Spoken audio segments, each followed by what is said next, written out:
good morning or good afternoon. We are looking at a nice, beautiful Sunday afternoon here in Virginia, and wanted to say good morning to Robert Williams. He says that, I'm on this stream, I can show you guys what he says.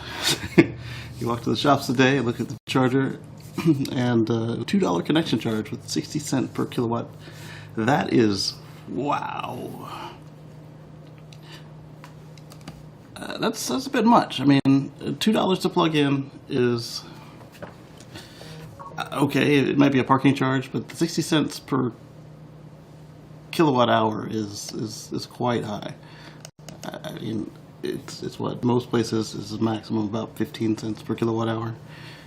Did a little bit of exercise. Look at that. 52 miles. What, did you walk to the shops, or did you just walk around the shops? That's still a lot of steps there. Absolutely. It's a wild world out there. Okay, so what we've got today, we're going to talk about the Rivian and Supercharger networks. We're going to talk about the Tesla intellectual property. We'll talk about the button with FSD, and we're going to come back over some videos, and then we'll see how this goes. But I wanted to start out with the Rivian Charging Network. I think it's great that they have finally decided they are actually going to jump in and provide charging. When I had the chance to speak with their engineers in New York, they didn't seem to be too interested in doing charging, very much like the regular OEMs. They're like, we make the cars, other people provide the charging, we've got a standard plug, so why would we be in the charging business?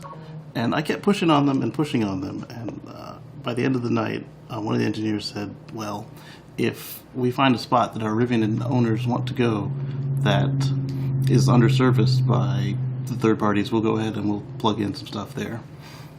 And I'm glad to see they expanded that, and they are now going to go nationwide with both DC fast charging and slower charging. I'm a little disappointed they went with the exclusivity. Tesla did it because nobody else is using their plug, basically.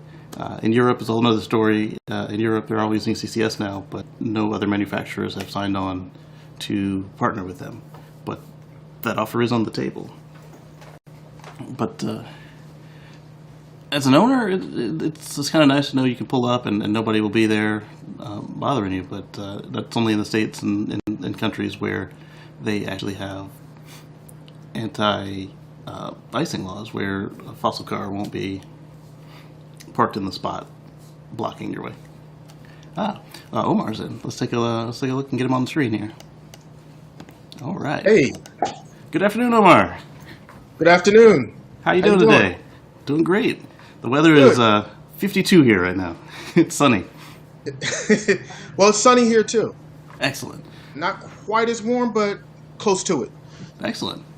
So I was talking about the Rivian Adventure Network and the Rivian DC fast charging. I was saying that I'm excited that they have decided to do a network, because when I spoke with engineers in New York, they seemed very opposed to the idea.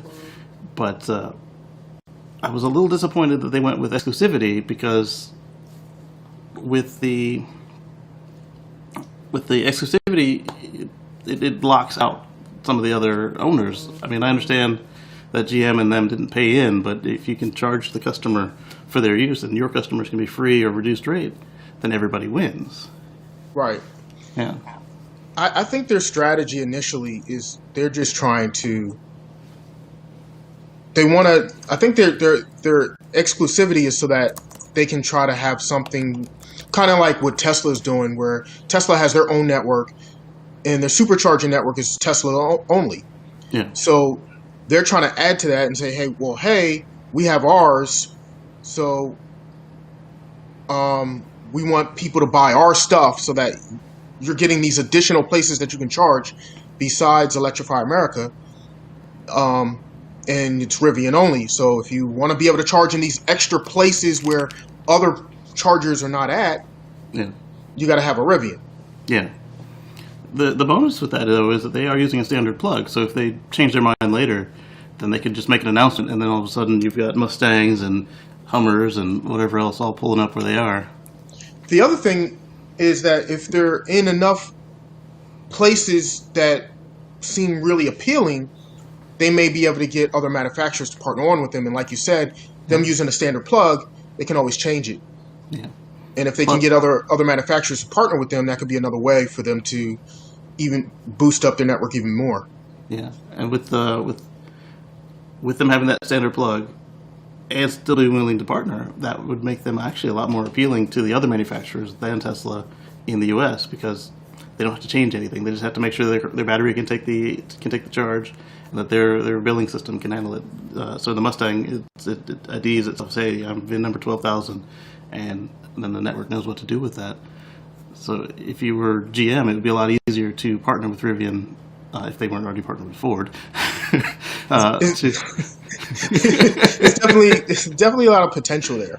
Yeah. So I'm just excited that somebody else besides Tesla is also thinking about the infrastructure piece and wanting to actually do that. I mean, Electrify America is great, but we all know they're only doing it because of the Dieselgate and because they had to, right? Yeah. So, this isn't something that's forced upon them, but because of some big scandal, this is something that they just decided to take on. Exactly, for the good of their customers, and I haven't had too many third-party outages when I went to use them with my CHAdeMO adapter. EVgo, they had one station down for a little while, but I think that was due to construction in the lot. The construction crew actually powered it down, and once I had one that had to reboot. But once it rebooted, it was good to go. But I'm seeing reports that Electrify America, when it works, is great. But you can get to a spot and find, say they've got 10 units and 4 of them will be offline for various reasons. And with the manufacturer owning the experience, that actually makes it so that they can control that a little better. Like when I get to a supercharger, I've seen maybe 6 out in hundreds of thousands of miles, and 3-4 years now driving Teslas. Yeah, so I've been driving a Tesla since the beginning. Oh, for 6 years. I've been driving a Tesla for years, right? And I've gone to many superchargers. I've done over 120,000 plus miles, and it's far and few in between that you see them down. Like it's not very often. And in fact, even in the earlier days, early on when the superchargers weren't as plentiful, there weren't as many of them around, reliability was even more important, because it's not like, oh, this one's down, I can just drive up the street and go to the next one. It was, oh crap, now what do I do, because this is where I needed to charge, I can't make it to the next one.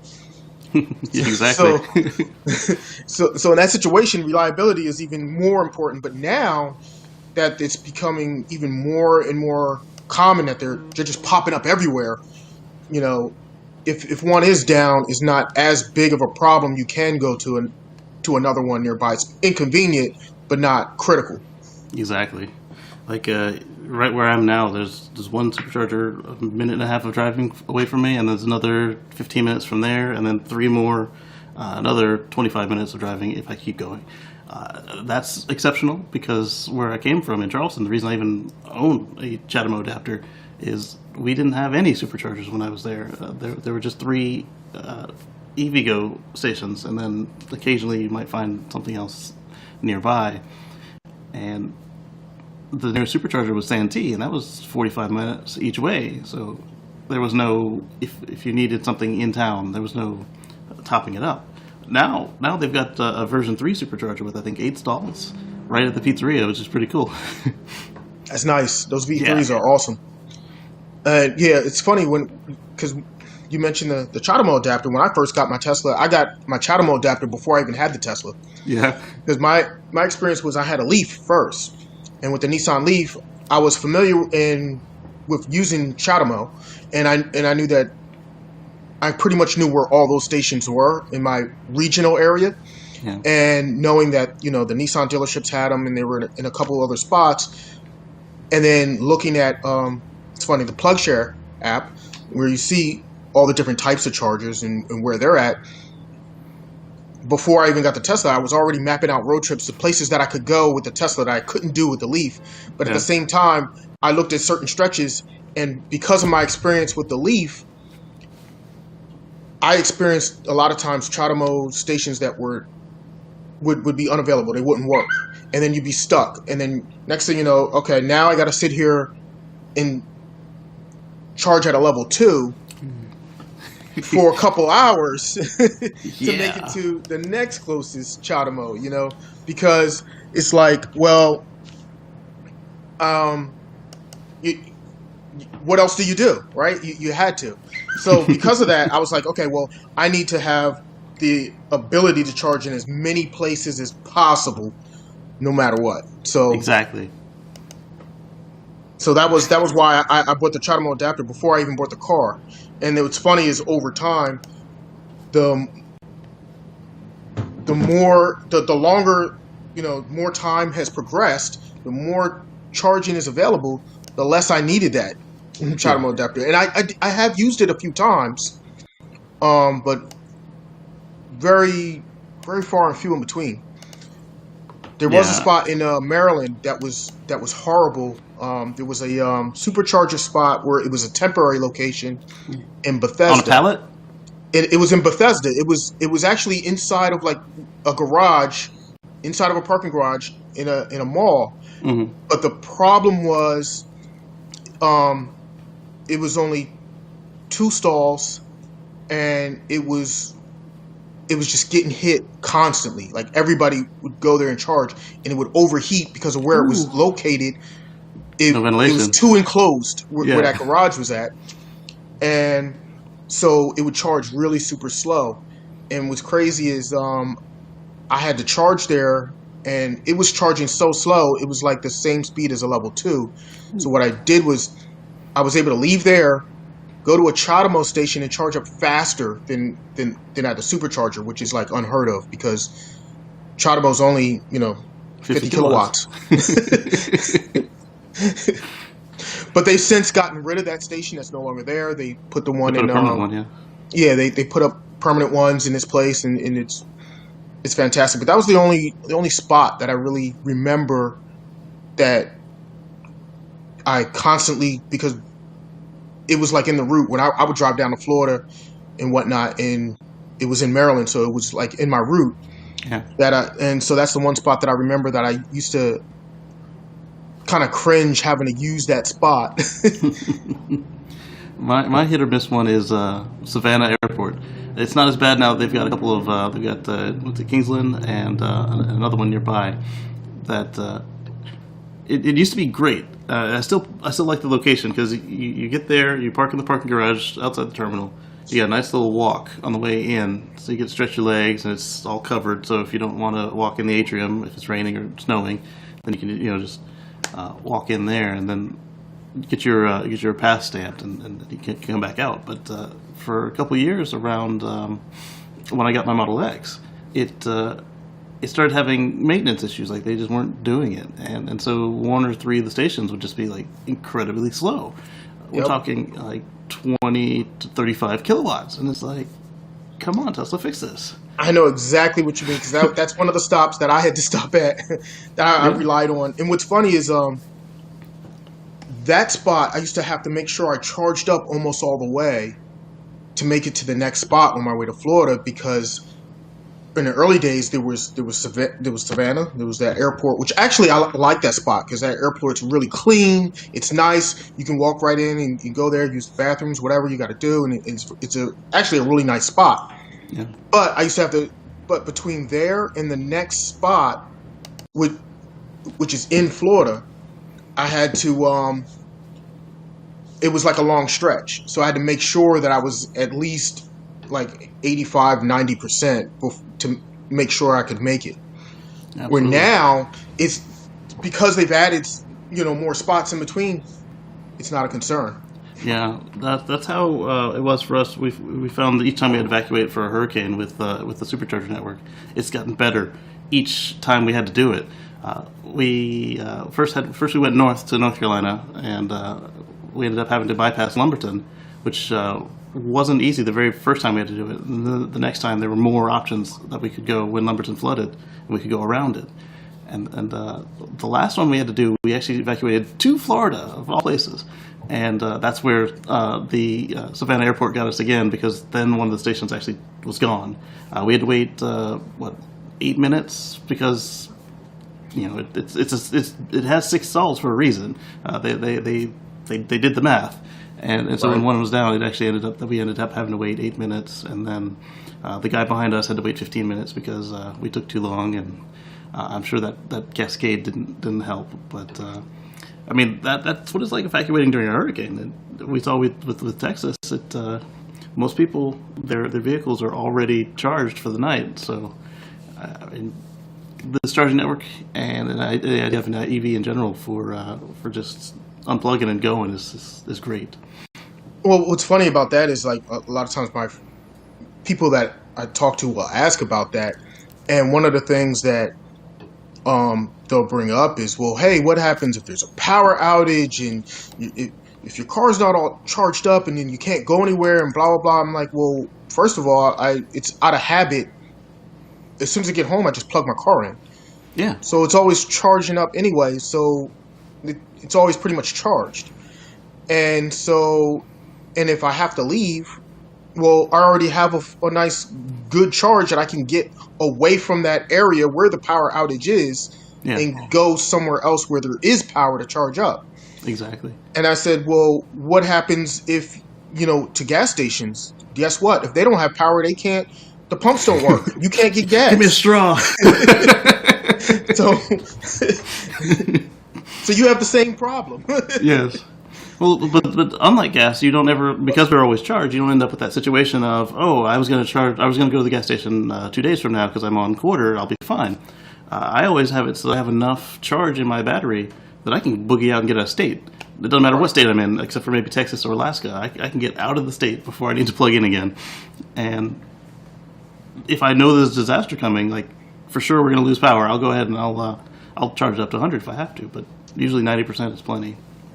Yeah, I usually keep mine at 90%. So, and with my daily commute, it only takes a couple more hours after I get home for it to charge back up to that 90%. So, realistically, I can definitely get away from wherever I need to. Exactly. It's not a problem. Even with the Leaf, you at least know what's going on with it. You can use it as a battery or whatever you need to do. Robert William, he said that the nearest Tesla charger is over 307 miles away, 7 kilowatt hours max. Those sound like destination chargers. They could definitely use some more superchargers in your area. But the beauty is, I mean, they've been expanding it like crazy. So you might even see one by the end of the year, for all we know. Yeah, I don't know where your area is. That's pretty sparse.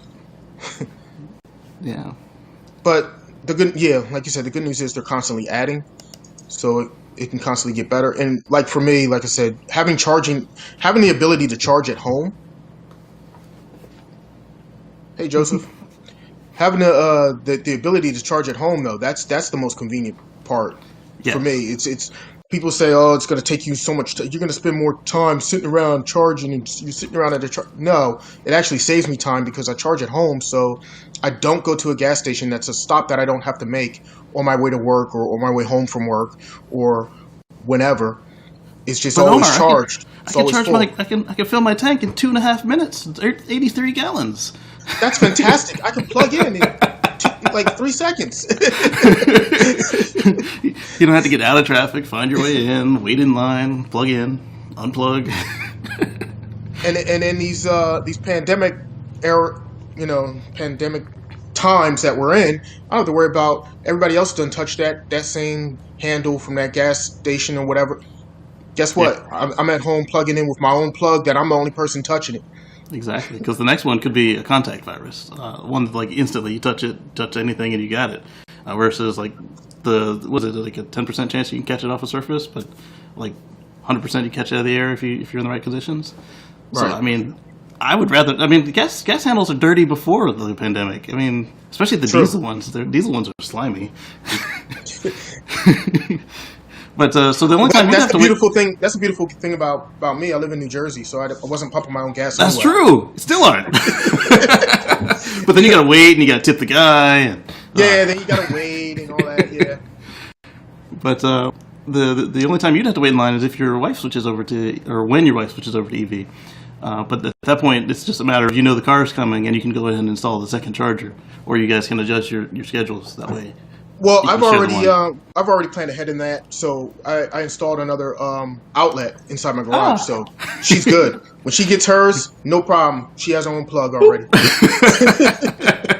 That's what I like about it. That and the solar is just like... I thought ahead. I said, okay, well, I'm going to have the electrician come in and install the one for my car. I said, you know what? Put two in. While you're in there, yeah. One visit, right? So it's like, okay, they put two in, and then now we don't have to worry about it. Exactly. Done. And then with the solar, it's like, I mean, I don't know any place I can get free gas other than some sort of promotions. Like, oh, come in and get some coffee. We'll give you a nickel's worth of gas. I mean, you can go so far on a nickel, and well, at least on the EV anyway. Yeah, my with solar, it's a no-brainer. My fuel is free, and even on the road for me, because I'm grandfathered in, I have an older Model S, so I'm grandfathered in with free supercharging. So for me, road trips, I got free fuel. So I drive all over the country for free. I just have to pay tolls. Yeah, I liked Elon's theory, or not theory, his phrase. He said, buy a Tesla, leave your wallet at home, pack a lunch, and travel the world for free. Yeah, pretty much. A couple people took advantage of the free, so he cut that back. But at least they kept it for those of us that already were grandfathered in. You can still find some of the older Teslas where it's tied to the car, and then after that, it was tied to the life of that owner for that vehicle. So if I were to trade in my car, the next person wouldn't get. The next person wouldn't get it. Yeah. I mean that makes sense. It's not really sustainable to offer free, for everybody forever. So. Yeah, that's and I know initially that was the, Elon wanted to make it free forever for everybody, but it just wasn't. Well, if they had kept it to only road trips, I think they could have kept that. But then if they had kept it to only road trips, then the folks that live in multifamily dwellings near the supercharger might not be able to partake in the ownership. Well, that and the other thing was, they initially wanted to put solar at every location. In which case, having it free, if every location was solar powered with maybe battery backup within it, then it probably could be free at that point. But it's just that it would take so much capital to invest in for each station in order to do that. They focused more on expanding the network. They thought which was even more critical to expand it out, to have more locations instead of just focusing on trying to make each location, self-sustaining like that. Right. So it made sense. Yeah, and then with it now being a paid network, it's even easier to justify. Hey, we need another site over here. There's 80,000 new users. Hey, we just opened up here. We also need to have charging there. And then, if it stays popular enough, it's going to be like, hey, it'd be cheaper if we put some solar on that site. Yeah. So he's still getting it. So Robert William, for yours, I would say you definitely have to trench a cable out there to the road, assuming that you've got assigned parking on the road. Otherwise, it will be you'd have to want to be able to control access to that because you don't want people to run your bill up charging their car. I mean, it's not a lot of money, but it'll add up if you get people just using it like a public station. What's up, Nighthawk Gaming? Yeah. So did they announce pricing on that Rivian network? I haven't seen it. Yeah. So I don't know. With the ability to charge, it does make it so that it's easier to find partners, because then you can say, hey, you're buying in at this rate versus, hey, you have to help us pay for all 10,000 of those stations that already exist. So right. Hopefully the two of them are able to find partners. I really like the way they did it in Europe with the CCS plug, and then for the older cars they have the CCS adapter, and I'm hoping that we get our adapter here, because then that means that they can make some worldwide deals, and that will make a difference for sure. That would definitely make a big difference. So, what did you think about the IP protection with the, say, Abstract Ocean and others, where Tesla is saying, "Hey, stop using our marks"? Well, what's funny is so Tesla never licensed their logo to anybody. Right. Everybody was just using it. Right. You know? Or and on contract from Tesla to it. And we need 1,000 surfboards and 1,000 flamethrowers. Right. So they I guess finally at some point, them being a publicly traded company and everything, all the board and the bean counters and everybody else said, hey, wait a minute, we need to start going after people for using our stuff. They need to, pay to play or something, or whatever, So, I mean, you at some point in time you have to protect your intellectual property. So, yeah, if you don't use I get it, I understand it. Yeah. I mean, it kind of stinks, because there's all these different aftermarket things, and it's kind of like free marketing for them at the same time because they really don't spend any money on marketing at all. Right. But at the same time, at some point, I get it. Yeah, I hope going forward they come up with a plan and a program, because like right now I'm a member of the YouTube Partner Program, which means that they help me out with certain things and I get a small cut of their ads, but it also means that I have certain responsibilities. They know that I'm going to try and minimize profanity. They know I'm not going to put any objectionable content on my stream, not just the stream but also my video feeds for the pre-recorded. But if I start putting in copyrighted music that I don't have a license for, and they don't have a license for, they're going to pull my plug because I'm violating the agreement. So if somebody starts making Tesla branded guillotines, for instance, okay, you lose the license. But if somebody's making key fob covers, Tesla doesn't make key fob covers anymore. So what's the harm in that? Even if they have to pay for the license because they are making a profit.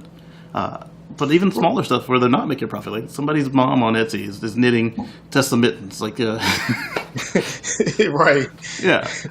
Yeah, I hope they figure something, they do something, that's going to be amicable to everybody, maybe a small licensing fee or something. And so, companies like Abstract Ocean can start making their products again or what have you. Because, it's not like Tesla's making a huge amount of accessories and that they're just all into the accessory game and that's where they're making all their money from. It's not right. That's not that's not what they're doing. I get it. Like when Tesla did make the center console, and then everybody's making those. There were some okay ones, and there were some that were like, "Oh my goodness, what is that thing?" But then when Tesla stopped carrying the center console, then I don't see the harm in other people offering one again. And I get making sure there's a quality to it, but like say the key fob covers or well, the hats, they make lots of hats still, but say they stop making hats or the floor mats. The carpet floor mats from Tesla don't say Tesla on them. The all-weather ones do. But say you have some carpets or a key fob, it just feels that much better if it's already a premium material and then it's got your brand on it. Because like, oh yeah, this is my Ford, this is my Tesla. Versus like, oh, those are some generic mats that happen to fit the Tesla perfectly, whether they were cut or they were just coincidentally a perfect fit. So right. I think, and the presentation, when a lot of Tesla owners do go to Cars and Coffee or car shows, and when you go there, and if your car looks extra generic, it's like, come on, guys. I don't want to have to go buy an embroidery machine and embroider my own mats. Right. Yeah. So I hope they come up with a workable solution, because there's a happy medium and they haven't found it yet. They went from one extreme to the other, because there were some really bad things out there that were Tesla branded. It's like that's not official, nor is it any good quality. So yeah, you're right. They kind of went from one extreme to the other, but hopefully they'll have a happy medium eventually at some point. Because I mean, realistically, they kind of have to figure something out, because I mean, it is good marketing and advertising for them. That's free. Yeah. If somebody's making a decent quality product and it's putting their name out there, and it's now you have all these T-shirts and you have all these other things out there. Hey, welcome from Sweden. You have all these other products out there. It's getting your name and your logo and everything out there, and you're becoming more and more recognizable. It's good for the company. So absolutely. So I want to talk about service for a minute. So I just ordered a what I call the icebreaker, Several people call it the icebreaker. It goes in the passenger door of the Model X, and well, not just the passenger. That's the one I ordered. The two front doors, if the doors are frozen together, it'll force them out, and then you can open them with your fingers. And so now with last year before, Elon actually pulled all the plugs from all the service centers, so it made it a lot harder to order parts and get service done. And then they moved everything to the app, which made it a little easier. And then recently they added messaging to the app around January or so for most people. And so I was able to, they don't have an easy way to order parts. So I went ahead and scheduled a regular service, like, hey, I want to order this part. And they chatted with me, and I was like, hey, my car's not broken, I just want a quote. And they got back to me the next day, and it's just like a little, not even really email, it's like an IM type situation. And then because my request is a little weird, there isn't yet a way to pay for it until what's really cool is it's geolocated, so the system knows when I pulled into the service center, so it'll ping them and say, hey, Mr. Green is here, and do you have his part ready? And then at that point, he can mark, that I'm here, and I can then pay in the app, which is really cool.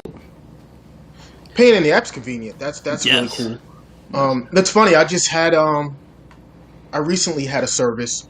My 12-volt battery in my Tesla went bad, and what's funny about that, which is very unlike the Leaf, is that when it started to go bad, I got a message telling me that it's going bad and I need to change it, which is great because it's preemptive. It's telling me ahead of time before it's dead. So I still drove my car around for like a whole another week and a half before I actually got it swapped out, which is fantastic. Did you do it at the service center or mobile? So I did the mobile. So what I did mobile. is I made the appointment in the app, and the guy came out to me. Actually, I wasn't even. What's funny is, so I normally drive my Leaf to work, because that's my little beater car that I beat around. You don't have to worry about door dings. and I don't have to worry about door dings and whatnot, and put the wear and tear on that. So I left my Tesla in my driveway at home. Had the service person come out to my Tesla in my driveway. He did the whole service and everything, changed the battery, all of that. And it was really convenient because I was at work, my car was at home, service was done, and everything, all communication just went through the app. Pay for it was through the app. Everything was just remote, and it was great. It was done. When I came home, it was done. No issue. A little mat on the floor. A little plastic on the seat. I love mobile service. They have never let me down. What's funny is after that, a couple weeks later, I had another issue. My window in my driver's side window wouldn't roll down. It lost the calibration? I don't know what was going on with it. Just wouldn't. I couldn't get to roll down, and I was like, okay, well, it would slide down and back up when I opened and closed the door. So I knew the motor worked. Right. I'm like, okay, well, that didn't go bad, right? So I'm like, I don't know what's going on. So I, put in for service or whatever. And then I thought about it, like 2 days later, I'm like, wait a minute, what if I reboot the car? Let me try it again. And actually, I didn't drive the car for a couple of days because I was like, well, I don't want to drive around like this. And what if I have to roll the window down for a reason? Whatever, it would just suck. Yeah. So I went back to the car, and because I hadn't driven it in a couple of days, the car went into its deep sleep mode or whatever. So when I went back to the car and it woke itself up and it booted up, it worked. Nice. It just worked fine. I'm like, oh, it just needed a reboot. Okay, fine. So I went right in the app and canceled the service. Nice. Yeah, those are even easier than mobile. I had one, something was going on with my autopilot system, and they're like, okay, we see that you're not the only one. It's not enough that we need to send a software patch to fix it. Stand by for 3 days, and we'll take care of it. And then the guy said, all right, I've logged into your car. I've fixed the issue, and check it out. Tell me if it's good. And it was. I was like, this is even easier. That's great. The one that's been hit or miss for me has been at the service centers, because all the ones that I need are very popular. And So before the Model 3 ramped up, they treated me like a king. I bought my car secondhand, the Model S, and they, it didn't matter what was going on. It was white glove service. And then after the Model 3 hit its stride, it became kind of hit or miss. Like, I don't know if they're overwhelmed, but you could tell each individual employee was still doing the very best they could with the system. But I've been seeing indications that they're trying. Yeah. I had the same experience. Like early on when I first got my car, the service was, it was phenomenal. It was ridiculous. And as they ramped up, and especially once the Model 3s really start coming in and really hitting, it's definitely been hit or miss as far as in service, visits. And I think it's really just them growing too fast for themselves. They can't keep up. Yeah, but lately, the last couple of months, I've been seeing them making extreme efforts. Like, they opened a new service center in my area, so that took some of the load off this first one. And, like, the communications in the app, and, like, you can just tell that everybody's trying just to push it just a little bit better to get back to where they were. I don't expect to be treated like a king, but I do expect some respect as a customer. I'm coming in, I'm giving you, $190 an hour, and however much the parts cost if it's out of warranty. Don't treat me like I stole it. And the biggest point of contention for me has been the Uber credits, especially right now with the pandemic. I'm an at-risk individual, and we've seen right now lately a lot of folks that aren't they're a little more cavalier with precautions, and I don't want to get trapped in a car with somebody who's cavalier, or be in a space where somebody's not being as cognizant as they should be, and now I'm falling behind, patient zero, and then I get sick.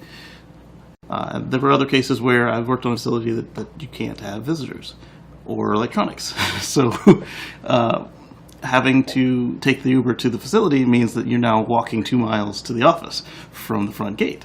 And my local service center at the time, they just couldn't understand that. And it's like, yeah, I can take an Uber, but now I'm going to walk 2 miles in the cold, the rain, the snow. And then again, at the end of the day, to come back to do it again. And so they've been a little bit better about making sure they keep some loaner cars on hand and some rental cars if they have to. So with the pandemic, I don't know if that's just for the pandemic that they are realizing that certain people are more at risk, or if that was an effort that they were doing to help restore the experience. But especially for the luxury car market, which is where the space where they're at. I think them having to have loaners on hand or rental cars is like a must. It's been my experience, like in the past with some other cars that I've had, like that were not luxury cars. That something breaks down in your car, you're on your own. You bring your car in. Maybe they'll have a courtesy shuttle that'll drop you off somewhere that you want to go, but you're on your own. So if you have to get a rental car, you go rent it on your own, or whatever you need to do. It is what it is. But in the luxury car market space, there's usually some kind of courtesy vehicle or something like that. So basically a loaner, and that's where Tesla always was. They always had loaners. And what's funny is they used to give me a loaner that was better than the one that I had. Hoping you buy which kind of encouraged you, like, hey, you want to upgrade? Yeah. Hey, just get the stuff out of the glove box. I'll keep this one. Exactly. Which almost worked, because there was a couple times I was like, oh man, maybe I should just keep this one. Let me see if I P100D, baby. Yeah, they always used to try at it, and that was great. Like my very first loaner from Tesla was it was a Nissan Maxima. Oh man! Yeah, and then I came back for lunch after lunch just to check and see how it was going, and they're like, "Hey, we've upgraded you. Here's a Nissan Pathfinder." I'm like, "Well, as long as I'm not paying for gas, I'll switch. It's got more room in it." And then they're like, "Hey, this is taking longer than we thought. Here's a Infiniti Q. We'll see you tomorrow." So still another gas car. Oh man, how disappointing! After that, I'd never had a non Tesla loaner from them, so that was good. nice to see them fix that. Yeah, I've had over the years. I've had a few loaners, and they were always another Tesla. It was. Yeah. I've gotten lucky. I've never had to. No, there was one time. One time they gave me a rental car, so it was a gas car, and Oh. um, that's because I couldn't take it to them. There was an Oh. issue with my car with the steering rack or something. It was still Right. under warranty. And what they did is they sent a tow truck to come pick up my car, And a rental car for you. and they gave me a rental car. But what's crazy is I had to go to my local airport here, which is only like 15 That's how I minutes ended from up with my. the Corolla loaner It's from them. 15 minutes from my house, but I had to pick up the rental car from there. Yeah. Yeah, that one, my Model S had been sold, and my Model X was delayed. So the service manager at the time, he found a way to disperse a rental car for me. And it happened to be a Corolla with radar cruise, and I was very appreciative to it because in my state, South Carolina at the time, Tesla wasn't really allowed to function like a normal company, and so that they didn't leave me stranded. That was phenomenal, and it wasn't even their fault. It was Hurricane Florence sent my car on a journey around Alabama at the time. Oh wow! Yeah, and that was the time that we evacuated in the Model S to Florida. And when we got back, the car was still on the wrong side of Alabama, so it took longer than expected. But they did a good job with that so far, and I'm glad to see that they're coming back to the proper loaner situation. And it's pretty much automatic. If it's going to take them longer than a day, and they've got it, here's your car. If it's going to be same day, Yep. they're more likely to give you an Uber, except for if they have it still. If you're susceptible to the pandemic situation, they'll be like, hey, we'll take care of you if we can. And so one of the services I did this winter, I had to go back 3 times just to make sure that there was a vehicle available. They're like, oh, here's your loaner, your Uber. And I'm like, all right, bye. And the 3rd time, they're like, oh, hey, we have one. It's dirty, but it's going to go. I'm like, I've never, not never. I've had 3 clean loaners, and I think that's all because they were brand new. But all of the old ones, they all had like a little dust on the floor or whatever. I'm like, that's no big deal. One, they said it was dirty, and it actually had like a candy wrapper in the back. I was like, that is a little dirtier, but it's kind of like you got company coming over and they're like, it's so dirty. And like, this is fine. You got a little dust on the floor. Right. Yeah. So I wanted to talk about the early access program. They recently let in a whole club of folks with the early access program, and I'm happy for the club members. But at the same time, Elon told those of us that bought the full self-driving via tweet that if we bought the full self-driving before the price dropped for over a year, he said, "Oh yeah, the price it's only going up. Buy it now. It's only going up, and it's only getting better." And then for like a year and a half, they stalled. There were almost no improvements to the program, and people were getting it for $5,000 cheaper than you paid. And like I said, I'm happy that the club got in, but I'm disappointed that the folks who were already in line are still just out there dangling in the wind. Yeah, I don't know. I agree with you. Like you guys should have been taken care of, but then at the same time, I think they're still trying to figure everything out. Yeah. I mean, if in the last 100 years, how many successful startups have there been of a car companies? None that made it this long. In fact, they're older than new GM, so that's pretty good. Yeah. I mean, there's what like who has not gone bankrupt out of all these car companies that are at least American car companies? Is what Ford and Tesla. Right. That's it. So that's it. I mean, Chrysler, they're not. They've been handed off again. yeah, so I just think they're just trying to figure things out. They're trying to find their way. They are trying to innovate as fast as at lightning speed, faster than anybody. And they're trying to figure out a safe way of doing it and rolling it out, which is why they're not just rolling it out like fleet wide or anything. Yeah. And I don't think they had all their ducks in a row when Elon tweeted that. I don't think they had all the ducks in a row. Like, okay, we're gonna be able to say, okay, these VIN numbers, these people, these are the ones that are gonna get. They didn't have it all. He does that a lot. He does that a lot. The day we got our car, he's like, "Hey, anybody wants to help new owners deliver their cars? Come on down." And that was the day that our car finally arrived, and we were going to pick it up. So we were already there early. We showed up before the place opened, and we got there. We're like, "Hey, our appointment's at noon, but it's 8 in the morning, 9 in the morning, whatever. Let's help out some new owners. I see that you've got full plate." And they're like, "What?" We're gonna have to check with somebody. We can't do free labor here. And at my location, it made sense because it was North Carolina, and they were barely allowed to operate there because the dealership groups hemmed them up. And so that one I can understand that they didn't want anything that could come back and cost them their delivery license, because at the time it wasn't even really a dealership, because they lost their second dealer license because at 3 hours away from the original location in Raleigh, that the Charlotte Matthews location was too close to a competing dealership. Really? That made no sense. Except you got 3 Chevy dealerships in the same city, 3 hours away for 2 Tesla dealerships. It's too that's close. why it makes no sense. I mean, from Raleigh to Charlotte, like that's nowhere near each other. It's dealership groups for you. Politicians. Oh yeah, well they were fighting. Listen, the dealership, they're fighting Tesla hard. I mean, it's a disruption, right? So anytime that it's a complete disruption to their business model and everything, there's going to be pushback. They think somebody's taking those golden eggs. Yeah, I mean, and in a way they are. I mean, if you think about it, the dealership model, they buy their vehicles from the manufacturer, right?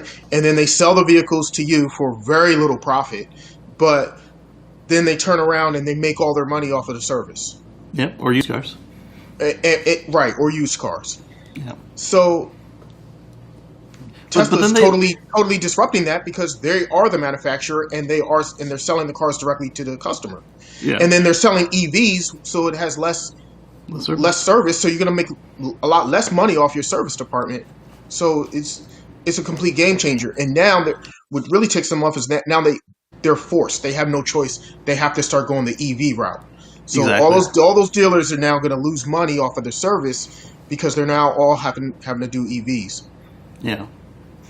The one that really got me was that cartoonified ad that they made, where like, dealerships are best. We protect you from recalls. We do this. We do that. And it's like, and we're the best because we care about the customers. And like, well, if you're the best, then why do you need to administratively block other options? If you're the best, I'm going to pick what's best. I'm not going to. Right, let the market decide, and the market's going to go with the best, right? Right, and then they were talking about recalls and all this. Well, when Hummer went out of business, the dealerships were right behind them. Same with Saturn. Like, yeah, you could go to any GM dealership and deal with it, but that wasn't the dealership that was there. That was another dealership. You were lucky if your Hummer dealership also did Chevy. Then you could just go to where you were always used to going. But if you went to the one, they look like little army, the little steel domed buildings, and once they were out, they were out. Yep. So like every argument they made, like why they were best, like one, they were afraid to prove that we're the best, and then all the other stuff was just like rock. Yeah. But Elon often gets ahead of himself, where he says, "Hey, let's do this," and then there's like no physical way it can happen. Like. Yeah, and then it's like they're scrambling to try to figure out how to make that happen. Exactly. And it's like, hey, you think you should talk to your team first? Right. And so I was thinking right about the time that I was in the dealership, the store. No, it wasn't a store at the time either. The gallery, the expensive gallery with the service center. I was thinking, well, why don't they? I understand they might not tweet, but they should have all of Elon's tweets hit the top of their inbox with a red flag on it. Hey, the boss just said this. You should probably be aware of what he did, especially if they're customer facing, because he says a lot of stuff that is customer facing that seems to catch these folks by surprise. I understand they're busy. I understand they're slammed. But if you haven't just come to their inbox, they're already in their inbox dealing with business.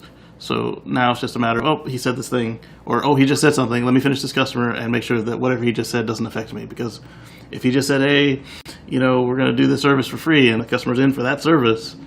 Now you look like you don't care. Yeah. Yeah. Yeah, they definitely need to work to improve their internal communications a lot better.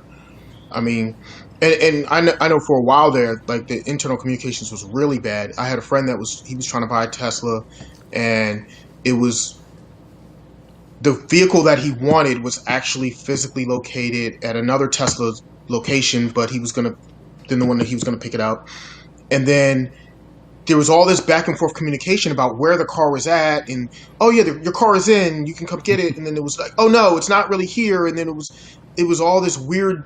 He got a really weird runaround for like literally 2 months for a car that already existed. Yeah, and it was ridiculous, and it was all because of this like internal communications and stuff that was just like all fouled up. And if they had just asked the car, "Hey, car, tell me what your GPS location is," that probably would have helped a couple times. They used to do that, and it was crazy because I mean, not only that, it was also some weird stuff. Not just the location of the car, but it was like, oh, the car has these specific options, and then it was like, oh no, but it has this option too, or it didn't, and there was pricing. It was all types of weird stuff that all could have been solved if like their team was on the same page with just communicating and documenting everything properly.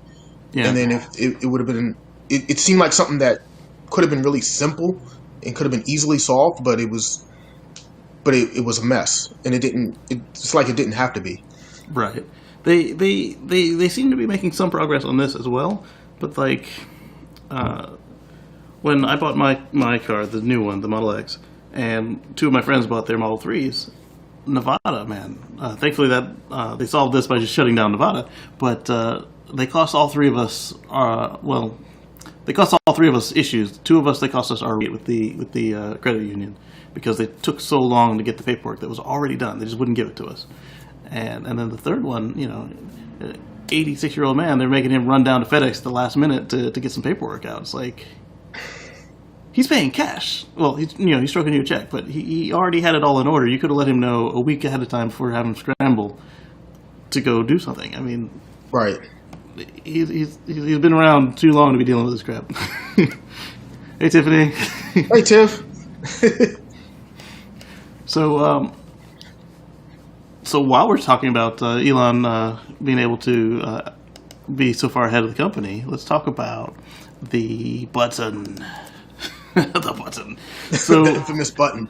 Yes. For those of us with the full self-driving package, this weekend we were expecting around this weekend to be able to go out to our cars, go to service, and not in the app, but service in the car, and hit download FSD beta. But Elon said by the end of the week, right? He did. But now he says it's going to be probably next month because he says that they don't need any more testers because why are we testing this thing that's not going to be around? Because they've completely changed the vision stack. And that's pretty exciting to me because, it would be nice to have it be ready to go. I'm personally fine with testing, helping it, even if it's a dead end, just to get a feel for how it works. But I guess they don't. Well, I guess now that they've decided to go a completely different route, right? Then they changed it. Like, hey, what's up, Travis? I guess now that they decided to go a completely different route, it kind of makes sense for them not to put out more beta testers of the product that they're not going to use. Right. So. Yeah, I mean, it was disappointing to me, but I get it and I accept it. Especially after waiting so long to get it early access that I'm still not in. Am I bitter?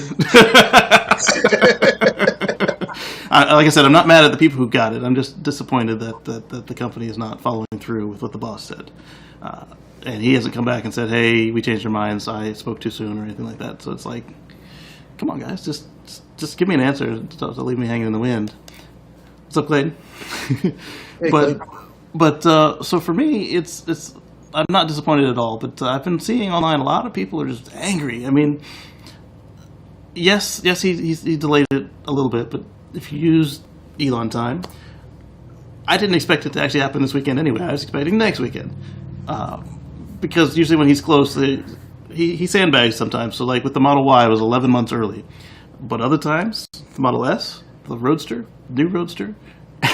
I mean, if you look at He his gets late. history, everything on Elon time has always been late. I mean, he said years ago, "Oh yeah, by the end of this year, you'll be able to drive from New York to LA, and your car be able to do it all on its own, all with no intervention."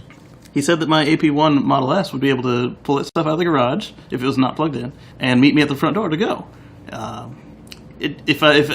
If my garage was a straight line from the front door, yes, because classic Summon would go in a straight line. But he was describing with Smart Summon, and I haven't heard any claims that is ever going to happen with AP1. Thankfully, my Model X does do that, and it's really nice. But yeah, that's not going to happen with AP1. I think they pretty much gave up developing that. They've made some changes to it, but not many. So like some stuff I expected an Elon time, but like because of the way that he does certain other things, like the Model Y where he's early. Like the Model Y, right? Yeah, 11 months now, early. So now my question is, what's going to happen with the Cybertruck? Is that going to be on time? Is that going to be early? Is that going to be late? I don't know what to expect with it. I expect it'll be on time. We'll have like a party with 6 of them delivered on New Year's Eve, and then New Year's Eve this year, and then next year we'll start to see them roll out. I'm not in any rush to get mine because I don't want to be in the front of the line. Just because I keep seeing, how much. I mean, if my number comes up, I will do it, but like. That first 6 months, like you get the car that's like 8 months in, there's actually changes under the hood. And that's one of the reasons why when the Cybertruck was first announced, I didn't put my reservation in that day. I waited for actually a couple months later and put my reservation in. So that way I'm not at the front of the line. Yeah. And he can figure out and make all his little tweaks and changes because like they always do. I mean, but the funny thing is that they constantly make changes, right? They're always innovating. So no matter where you're at in the line, even if you get it a year down the road, they're constantly just making changes, and they don't even announce their changes. They just throw it into the line, and it's just in the mix. And next thing you know, this thing improved or that thing improved. And there's all these little subtle differences. Yeah. So that part's why I'm excited to wait. But there is the the YouTube cloud. If I could be the first one to get one, I could be like, hey, here's how the wheels work, or let's see if this thing can run my campsite for an hour, or whatever. The YouTubey stuff. But so I'm just excited to upgrade my current Tesla because she's a little old and I don't have any autopilot on mine because I have one of the old school Tesla. So I'm looking forward to upgrading her, and I'm waiting for the truck to do it. Yeah. So I'm excited for that truck though. So I'm excited for the truck. I'll be excited to get it. But like I said, I just hope it's on time. Yeah. I know it hinges on the Giga Texas getting open. So. But that one seems to be making good progress. They've been making great progress on that. So it looks good. It looks promising. Absolutely. And Robert Williams, I think that the convoy mode will be awesome with the semi truck. I don't know if he's going to offer it for any of the consumer vehicles, but that would be great if you're going on like a family road trip, like you've got like a family reunion or an office party or something like that, and you just want to get like 8 Teslas to just go to the same place. That would be cool. Or even if it's you have a business with a certain company or whatever, and you got like multiple vehicles that have to go. We're going to install solar panels. We need these 3 cars to go together. Send these 3 in a convoy. That would be pretty cool. But like you said, I don't think that's going to be offered at the consumer level. I think that's just going to be for the semi. Yeah. As cool as it would be, I think it's just going to be semi. Yeah. Let's see, and then Clayton Harris asks, do you think Elon will bring back enhanced autopilot in 2021? If something's up with the subscription model, maybe, but I think he's going to push people to subscriptions because they're going to make more money on that. He's already said, hey, if you don't buy it, subscriptions are going to be more expensive than buying it. But so what do you think the price is going to be for a subscription? I think it's going to be $199 a month. I think it's going to be more than that. More than that? What do you think? Yeah. I was thinking $300 to $400 a month. Woo! Because he already said it's going to be more expensive than buying it. He did. So if buying it is going to be roughly what, like $10,000 or something. Yeah. Then if you do the math over time, like how much is 10 grand over, let's say, a 5-year lifespan of owning a car? Right. Right. So that's what? How much a month is that? Is it like? Let's pull up the calculator. But yeah, let's pull up the calculator. Let's see. 10,000, 60 months. That's $166, right? So Yeah. so it's gonna have to be more than that. But it's got to be Plus more taxes than and that. profit. But it's got to be more than that to the extent of it being actually an incentive to go ahead and buy it as opposed to subscribing. Right. So it's probably going to be. So that's why I said it's probably going to be like more like $300 a month or $400 a month, like $100 a week type of thing. Right. So But like do you think that's going to be $400 more when it's feature complete, or when he launches subscriptions? Because Well, like if when I he could first send the car to Uber, then I can make that $400 back. But if I can't send the car to Uber, that's a lot of money. You're right. So yeah. So when it first launches, when he first launches the subscription, it may be less. That may be $200 a month. Mm-hmm. But as it becomes more feature complete, I can see that price just keep going up. Yeah. And ultimately, at the end of the day, I can see that being as much as $400 a month. Yeah, if I were to go visit New York, that would pay for itself with one extended stay. Because when I parked my car for the Microsoft event, it was almost $200 for 2 days. and if I could have sent the car back home to come get me when I was ready, that would have been, or not, maybe not home, but just someplace where it was free to park. It would have been, that would have been half of the $400 right there. Yeah, parking in New York is ridiculous. It is. I hate that. That's one thing. I mean, I'm not a big fan of driving in New York just because the traffic is terrible. But Yeah. I dread parking there more than I dread driving in the city. Oh yeah, and that was without charging. It would have been another $50 to charge it because they had like 3 Tesla chargers there. That's painful. Yeah, I was like, I'll hit a supercharger on the way out. Right. Oh man, yeah, I think that they might do that. If they can guarantee that somebody's going to be locked in on a contract, they might lower the price for them further. But then it's going to be like right now with the cell phone plans, like, hey, when your contract's up, is my rate stuck? Thankfully, they've kind of settled into this tradition of leaving it wherever you were on you month to month. But like, say with leasing a house, at the end of your 1 or 2 years rent, that doesn't mean the rent's going to stay the same. Correct.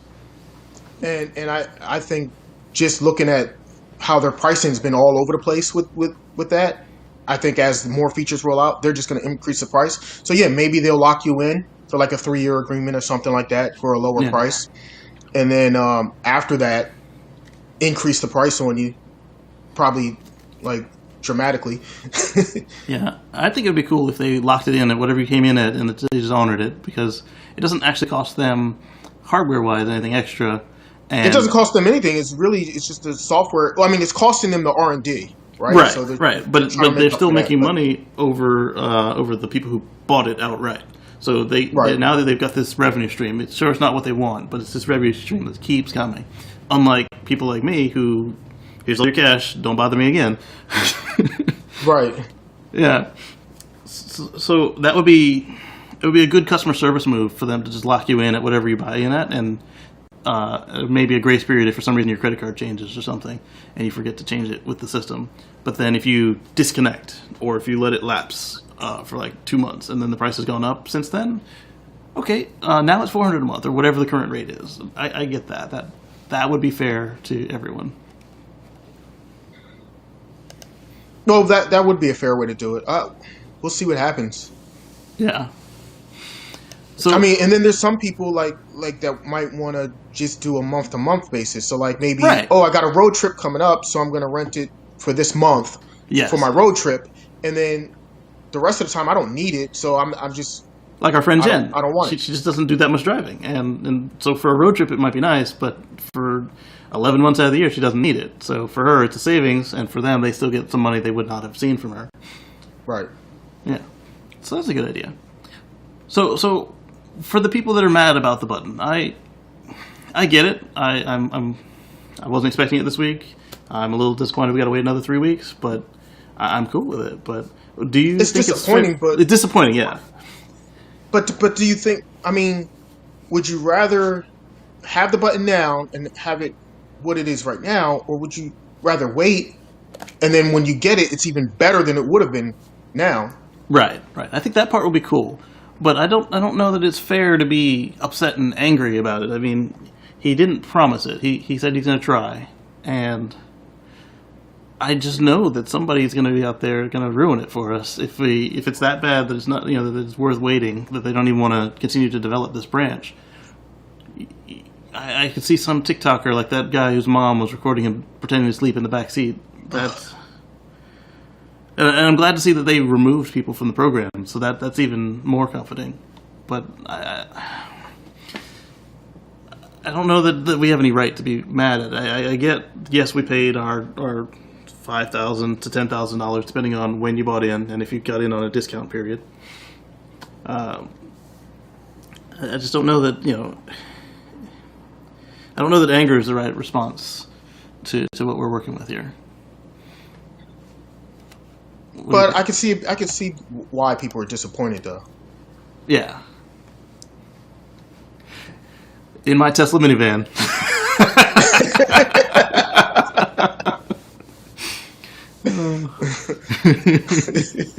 There's a little bit of an inside joke there, but he'll get it.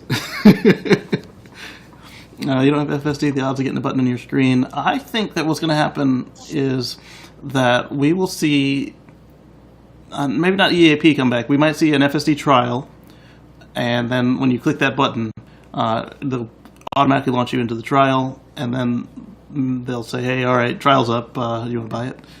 Kind of like we saw a couple years ago, and in fact, I think it's in Europe right now that they're doing a 1-month trial of FSD features.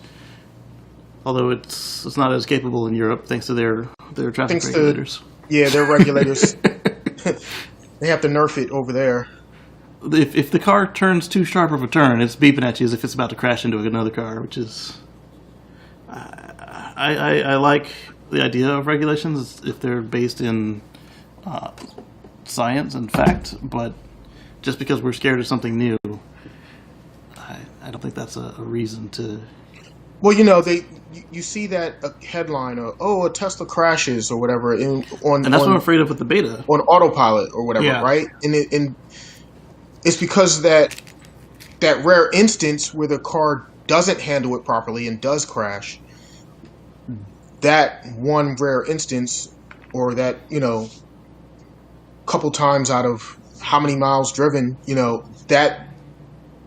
that's the thing that makes the headline. So all those other successful times where it worked flawlessly and perfectly, there's no headlines for that. None. There's also no follow-up headline. It's the time when it messes up. That's exactly. That's what makes the news. So that's what stokes fears. It does, and that's what they're doing. It's fear sells, but they also don't update themselves later. Like with the 2 crashes this weekend, the one under the truck, and then the other one where the guy claims he was on autopilot. They don't come back and say yes. The truck we said that has autopilot equipped. The truck actually was not in autopilot, or the guy who said he was on autopilot thought he was, or he was lying his butt off. Right. Or he hit the brakes or turned the wheel at some point, and it was actually not in autopilot, and he just thought he was. I like the ones that Tesla used to do where the people would lie and they'd insist and they'd say, we're going to sue, and they'd keep it up, and each time Tesla would be like, nuh-uh, no, stop it. And then they say, all right, here's the receipts. And then it's like at 18 milliseconds, you apply 76% throttle. At 19 milliseconds, you turn the wheel hard to the left about 90 degrees. I wish they'd do more of that. I love when they pull the logs and it's like, no, we got receipts. Yeah. But I fear that the folks that are angry are missing sight of that part of it, and it's disappointing, yes, but it's not worth adding all that cortisol to your system and destroying your health because you have to wait another 3 weeks. Yeah. Yeah, I agree. Yeah. So if they were to do, And just think, I mean, realistically, it is a first world problem. I mean, I don't even have, I can't even get it. yeah, you can't even get it. Yours won't even summon. Mine won't even summon. So Clayton, if they offered the trial, would you click the button at that point, or how would you handle it? Or what are you expecting or hoping to see in your situation coming from Enhanced Autopilot?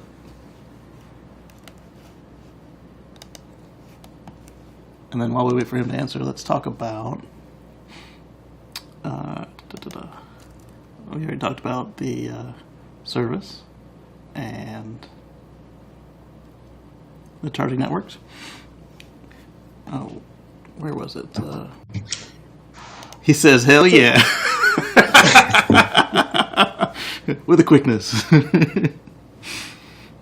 Mm-hmm. So, what do you think about this new the Kia and the Hyundai? Oh, I love the looks of that Kia. Not the Kia. There's nothing wrong with the Kia, but I prefer the Ioniq 5. I prefer the Ioniq too. Yeah, it's got that brutal exterior, and I like the space, and it's a car with the footrests. Yeah, I'm trying to figure out that lounge thing. Like, wait a minute. When do you use it? Because that would be phenomenal if they were like, at Tesla level, like full self-driving. Like if they were on that path, on that road to having full self-driving. Like that. They've got some stuff. That'd be great to be able to lounge in your car like that with the footrest and all that while the car is driving you. If they got to that level, but right.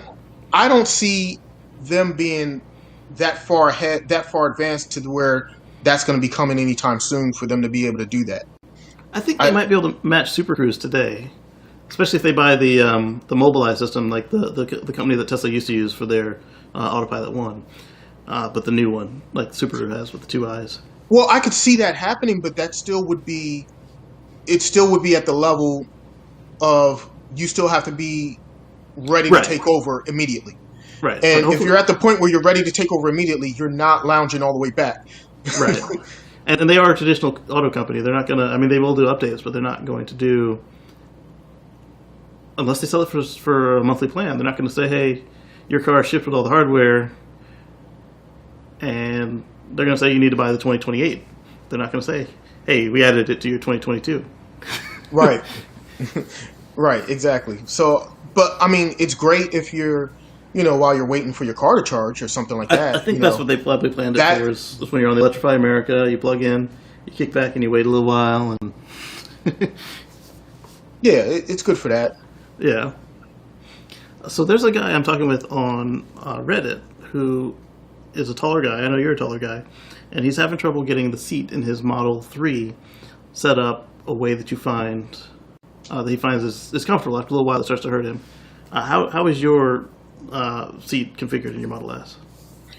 So, well, see, my Model S, I have an older one, right? And it has an Gen older 1 seat. seats? Yeah. So, as far as height, it's fine. Yeah. I don't have an issue with that at all. As far as, how much room I have, leg space, headroom, I'm good. But I noticed from having a couple loaners over the years or whatnot that they've made different iterations of the seats over the years that have been totally different. And it's a huge difference between what they are now and what they were back then. Yeah, I had the second gen seats, so the ones that came after yours, or maybe the ones that came after the ones that came after yours, but the square ones. You've got the round one, right? Yeah. I got the round one. And I found that for me, your seat was actually better on my left calf, or left thigh. And my seat, I always found it more comfortable to angle the rear down, so it's like you slide into the seat. But then I was speaking to an older veteran who, he's not old, but older than me, an older veteran, and he said that, why don't you try making the rear of the seat up so that your legs point down? And so I did that by about half an inch, and it was okay. I did an inch, and that was too much. And so I, in between the two, and that ended up working for me. But then I found that the new seats, the Gen 3 seats, like in that P100D, that Raven Performance, the cheetah mode that they loaned me for my last service, it didn't matter how I put the seat, it was just comfortable. But Really? his problem is he's wondering if he should have got a Y instead of a 3. And I do find that the X is just easier to accommodate than any of the S's, but I think it's just because your legs are bent. So getting in and out of the S compared to getting in and out of the X, I know the X is way more comfortable and easier to get in and out of. I would personally, I didn't really like the 3. When the 3 first was announced, I pre-ordered the 3 sight unseen, and then when it finally came out and everything, I ended up not getting it, and I was waiting for the Y, and I was really excited about the Y because of one, it's a little bit sits a little bit higher up, and I think the Y would be a little more comfortable. Yeah. And then the other thing was the big piece that stopped me from getting the 3 was the regular trunk. I got so used to the hatchback and the utility of that Model S hatch that I didn't want a vehicle without a hatch. Right. So, yeah, if I could have a Model 3 with a hatch, that might be a nice roundabout car. But since they don't make that, I'm probably thinking about an Aptera and a Cybertruck as my combo for my by myself commuter car. Like you said, your knockabout, you don't have to worry about what's going on. Wow, with the Aptera, that's an interesting vehicle. It is. it's the 2 seats. You got the hatchback. You got all those wheels out to the side, and I'm liking the idea that I can just leave it in the driveway, and I might have to plug it in 1 or 2 times a year if I'm just commuting because of the 1,000-mile range. Because of the solar panels, yeah. Yeah. Yeah, you might have to plug it in the wintertime. Exactly. And then they've got the I don't remember what they called it, but they've got their auto steer system, so it'll follow the lanes and it'll take some of that stress off you. I'm hoping that they also do like everybody else and make it some sort of full self-driving, because I'll have been spoiled at that point by the Tesla. Well, I think everybody's going to have to start going in that direction anyway. Yeah. Because once it actually really starts becoming more ubiquitous, where like Tesla and some of these other car manufacturers are making it so that it's actually like reliable, like people actually start getting really, really used to the concept and the idea, and just getting used to, hey, cars drive themselves.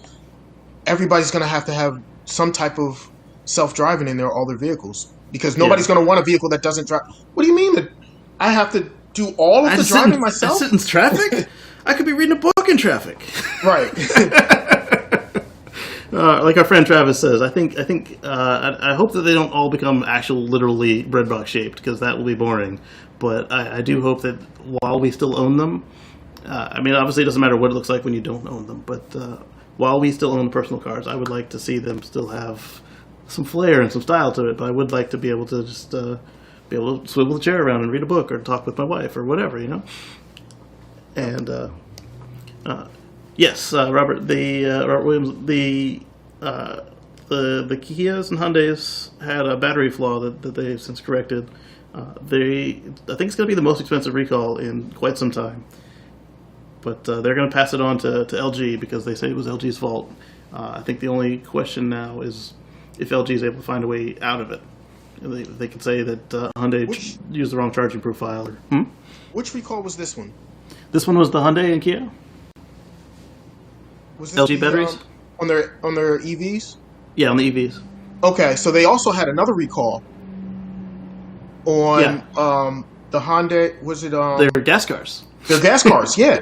With a 12-volt battery. Right. Yes. And then BMW as well. And they actually put out a warning to their customers. Don't park them inside your garages or whatever. Park them outside and just in case. Away from the house, away from brush. Yeah. Yes. So it's not just it's not just EVs. That's not just an EV problem. Yeah. Well, like we saw the same with the BMW, except they were refusing to do the recall. If you're in Australia, Japan, South Korea, the BMWs are just randomly, the 12 volts are just lighting up, and they still haven't solved it yet. And same thing, don't park your BMW in the garage. Yeah. But you would think that after 2 years they would just start changing stuff till they get it straight. Yes. The Johnny Cab, yes. You're in a Johnny Cab. Yes.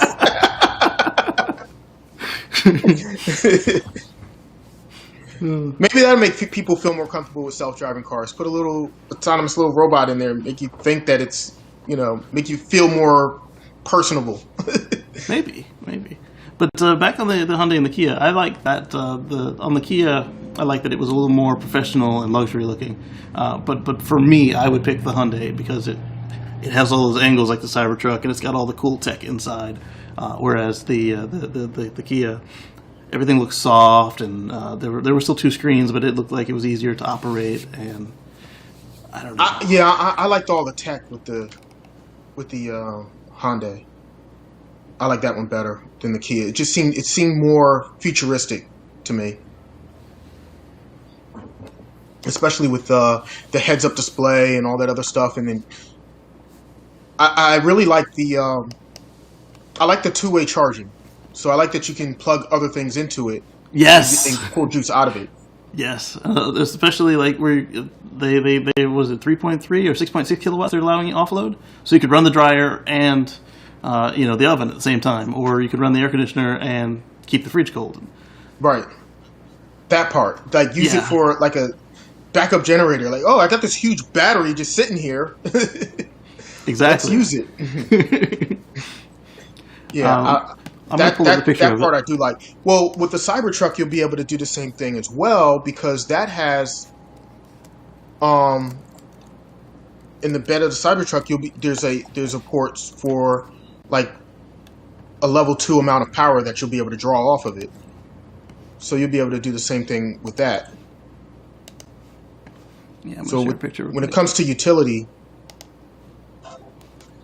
and I'm still trying to figure out how Tesla's doing that for that price with the Cybertruck. Right.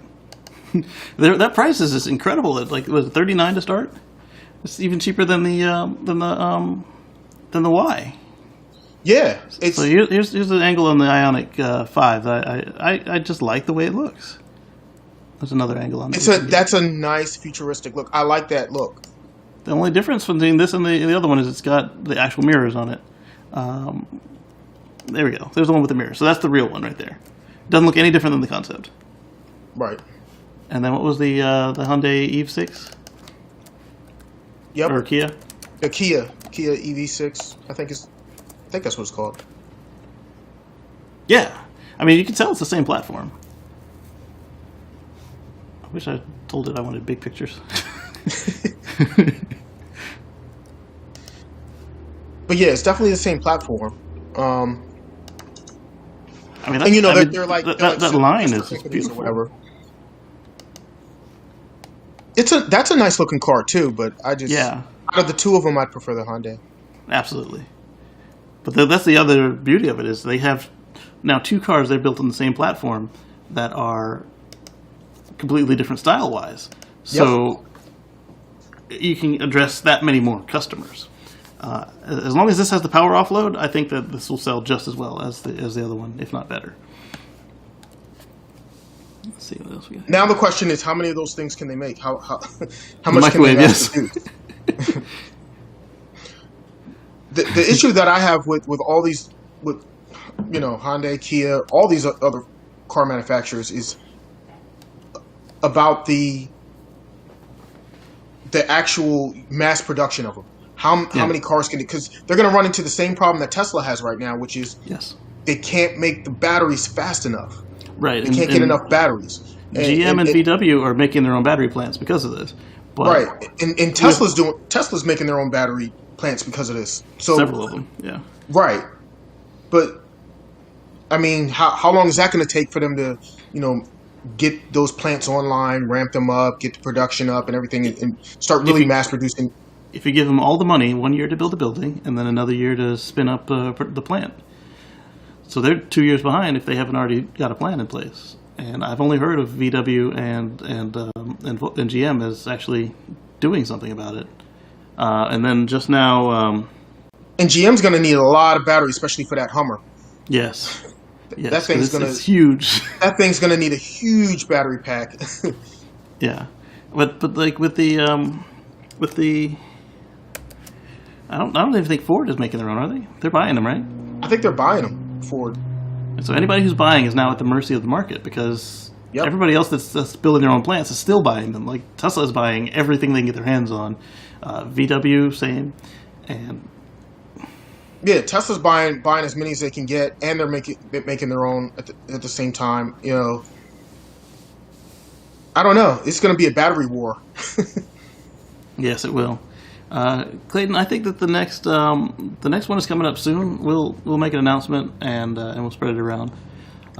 We're thinking probably National Harbor because it's a good center point for a lot of the folks on the East Coast, and there's stuff to do there, you know. And there's stuff to do there. Yeah, we'll put out more as we go. I'm getting my shot on Wednesday or Thursday. So nice. Yeah. Join the club. Join the club, and then after that, I get another shot, and then I'll be able to be a little more relaxed about my interactions.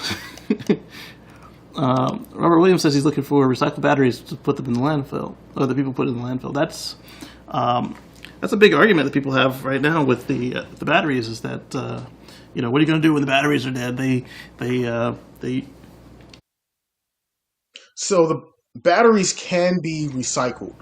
Exactly. And in fact, there's even some other companies out there that are even looking at even more efficient ways of recycling the batteries, because it's not just a matter of recycling the battery, but can you do it in a green fashion to where you're not creating, so that your carbon footprint is really small when you do it, so that you're not creating more pollution in the recycling process. Exactly. So that's definitely a thing, especially with cars, because these are humongous battery packs with a lot of batteries, and those you want to recycle that. You don't want to be throwing those in a landfill. Right, and that's the beauty of like you said, they're huge, and right now they've got a lot of elemental metals in them, from lithium to cobalt to aluminum. So there's money in recovering them, if not just for the secondary use, because a lot of people right now are building home power walls. They're building put together EVs, and if you don't have to buy a brand new battery, you can save thousands, tens of thousands of dollars if you find. Say you're making like a race car, you want to use, well, that's a bad example, you'd probably use volt packs for it. I was going to say that you could find Nissan Leafs where the battery is worth more than the car. Yeah. And so you could hook it up to your solar or your wind turbine, and if you wanted, you could put it in a whole other car. Like I've seen people take Ford Rangers and Chevy S10s and pull the bed off, put one or two Nissan Leaf packs underneath, and then put the bed back on top. And so right now, so even after a battery pack is no longer viable for a car because they degrade and the degradation and everything, even if their power output's not good enough for a car, they're still useful in a secondary market for home backup battery power or something like that. Yeah. So they could still be useful.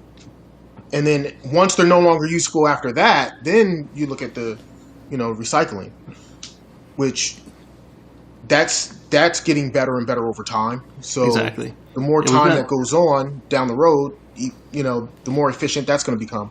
Yeah, we've got two major approaches to the recycling that I've heard that are pretty cool. There's J.B. Strobel. He was with Tesla for a while. He's now doing a forge basically. They have an open fire and they melt down all the elements and skim them off the top. And then there's another one where they actually cool the batteries down to the point where when you shred them, they don't immediately light on fire, and then they fall into this vat that keeps them from catching fire as they become pieces and start to warm up. And they actually will extract out the metal, and so it's not battery grade nickel, battery grade cobalt that comes out, but it's really good for other stuff like making stainless steel or any other application that doesn't need a really high purity. And the only reason that they're not doing the high purity is just because that's extra cost. They could recycle it down enough to make more purity if they wanted to, but it's just not the business that they're in. And then the forge with Mr. Strobel, he is going for reuse in the batteries, and so they'll come out battery grade when he's done with them, and that's great. Yeah, exactly. It's a lot easier to to not have to go and mine virgin metal again. If you can just, it was already battery grade, and now you just need to refine it again to make it battery grade again, and then refresh the electrolyte, and you're good to go. But like the lithium, there's not even that much lithium in them. It's incredible, and the amount of lithium and the amount of cobalt keeps going down year after year, and that's phenomenal. And the funny thing is, everybody's harping on the lithium. The lithium's that's not the hardest part. Lithium is actually a pretty common element. That's not hard to mine. Lithium. It's the third most common element in the universe. Right. It's not. That's not. Lithium's not the problem. It's the other precious metals. That's the issue.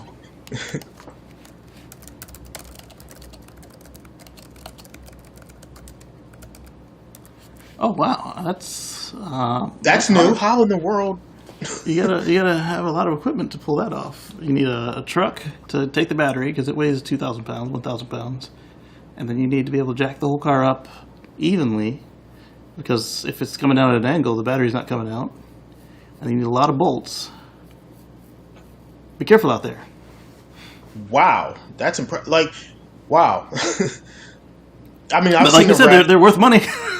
They're definitely worth money, but I mean, I would take the whole car at that point. Jeez. Yeah, it would be easier to take the whole car probably, Wow. and then take your time at extracting the battery. Like, because you don't. It seems like that'd be so time consuming. You have to have all the equipment and everything to do it.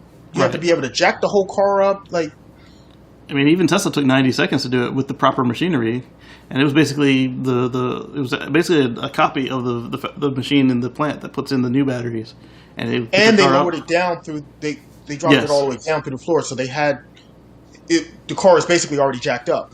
Exactly, and so, but see, if they steal the whole car, they've still got a limited amount of time because you will find them with your app. And send the police to them. That's why you put it in a Faraday cage. They're doing that in Poland and places like that. Like in the U.S., they've recovered all but 3 of the stolen Teslas, but in Europe, the numbers aren't so good. I mean, they still have recovered almost all of them, but I think they're up to like 20 or 30 that just haven't come back. And if you find a tractor trailer that you can line with lead that can hold the car, that might be a Faraday cage.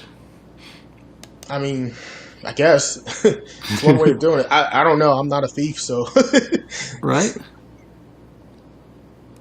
Let's see what else. But you know what? There has been, which is a lot more common than that. Like that's a super rare thing. I wouldn't even think that somebody would even do that on the streets. But what is more common is they've been stealing Tesla wheels. Yes. And I mean, like, I'm like, wow, that's still a thing. Yeah. Yeah. Like I remember way back in like the 90s and stuff when people used to steal rims and stuff. Like people used to put rims on their car and people would steal the rims. They come out and they're on blocks. But that kind of like went away. That was like a thing that it phased. It was a phase, right? It was a big thing, and then it went away, and people weren't doing that anymore. Yeah. And now I guess it's back, and people are stealing Tesla wheels. So do you think that having the Tesla scuff will make it so you're less of a target, or more of a target? You know what I mean? All those people who have those Tesla scuffs. I know it's not you and me, but you know what I'm talking about.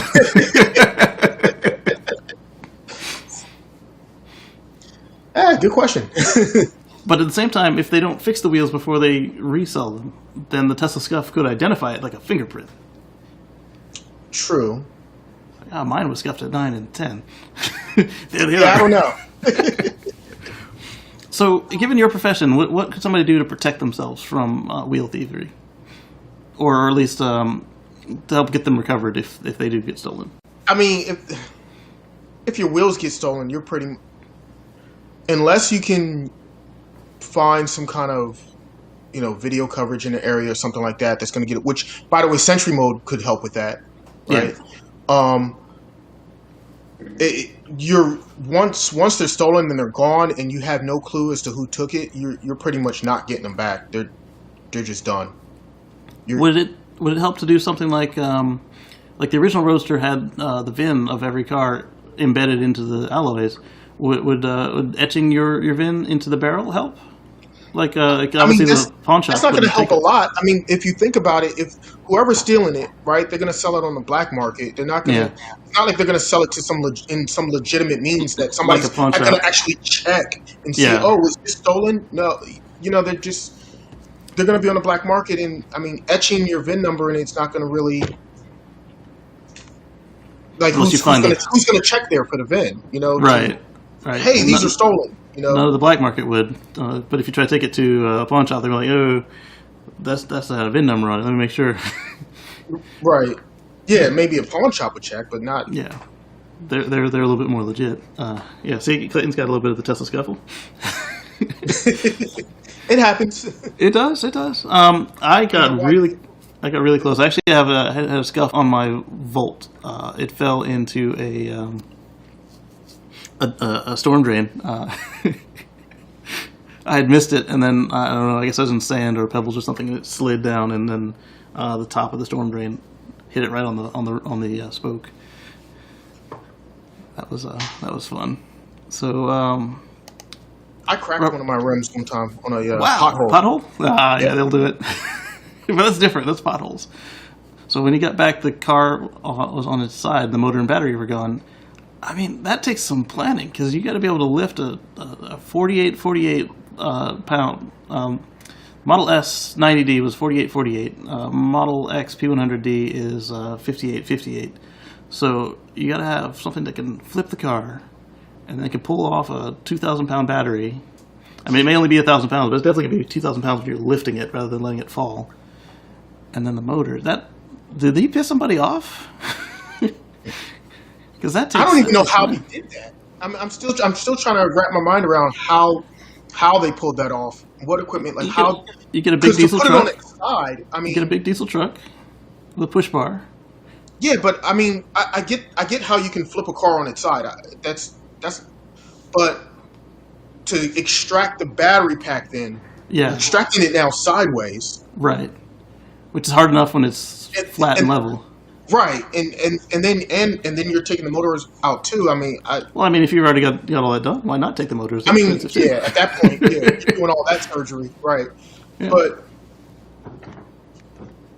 man, that's a lot of effort. They went through a lot of effort.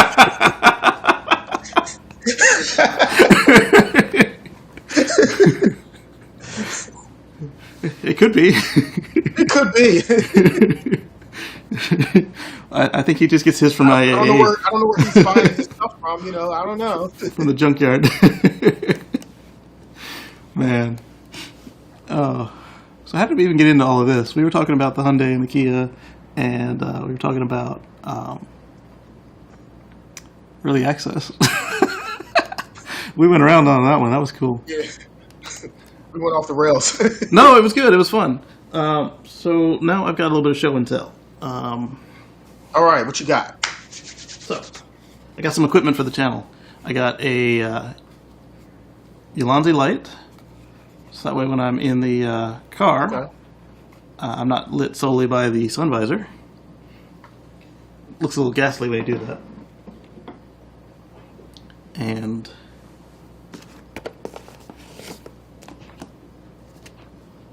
I'm finally replacing the Blackview dash camera that I say Tesla broke because it worked before I brought it into service and it didn't work after I got it out of service. So that's why I'm saying Tesla did it. But they disagree. And it came as a kit, so I've now got a modem, so that way the car, when it moves out of Wi-Fi, I can still extract the video from it. But I was going through some of my old footage, and I found that that 4K front camera was really nice. In fact, I've got a video on the channel I haven't published yet, where the car was. We went to watch Crew Dragon DM1 in Florida, the uncrewed one, and the dash cam caught the rocket exhaust, was shaking the car so badly that it started recording. Unfortunately, it rebooted both before and after, so we've only got like the last little bit. You can see at the top of the screen there's a little bit of cloud, and the cloud is orange from the rocket exhaust, and then you see it go away. And so I'm going to push that up a little bit later. But that was so clear, and Sentry Mode didn't catch it at the time. But we have seen Sentry Mode turn on for stuff like jets and stuff. Yep. But it also has a 1080p camera that faces inside the cabin. So that might be something that I think would be useful. I can just look up and talk to the camera rather than having to turn my camera around and deal with all of that. And so I needed a new main camera to be able to drive that secondary camera. So we've now got all that. I'm going to install it, and it'll be fun. Then I picked up It's these... good to have options. It is. I picked up these sea suckers, so I can now mount a camera anywhere inside the car on the glass or anything kind of smooth. It doesn't have to be very Glass smooth. roof. Yeah, exactly, glass roof. I've actually stuck this to a smooth cardboard box, and it held for quite a few minutes. So what I like is it's got this little orange tab, so you can, if you see any orange, it's not going to stick for very long. So you can just see at a glance when it's time to repump the suction. And then I picked up these. I already had the Rode Wireless Go, but I picked up the Rode Wireless Go 2. So now when I'm talking to my wife, Luna, she can be in the audio track rather than you having to strain to hear her, because when I put the filters on, it filters for male voice, and she's already off camera, so it's harder to deal with.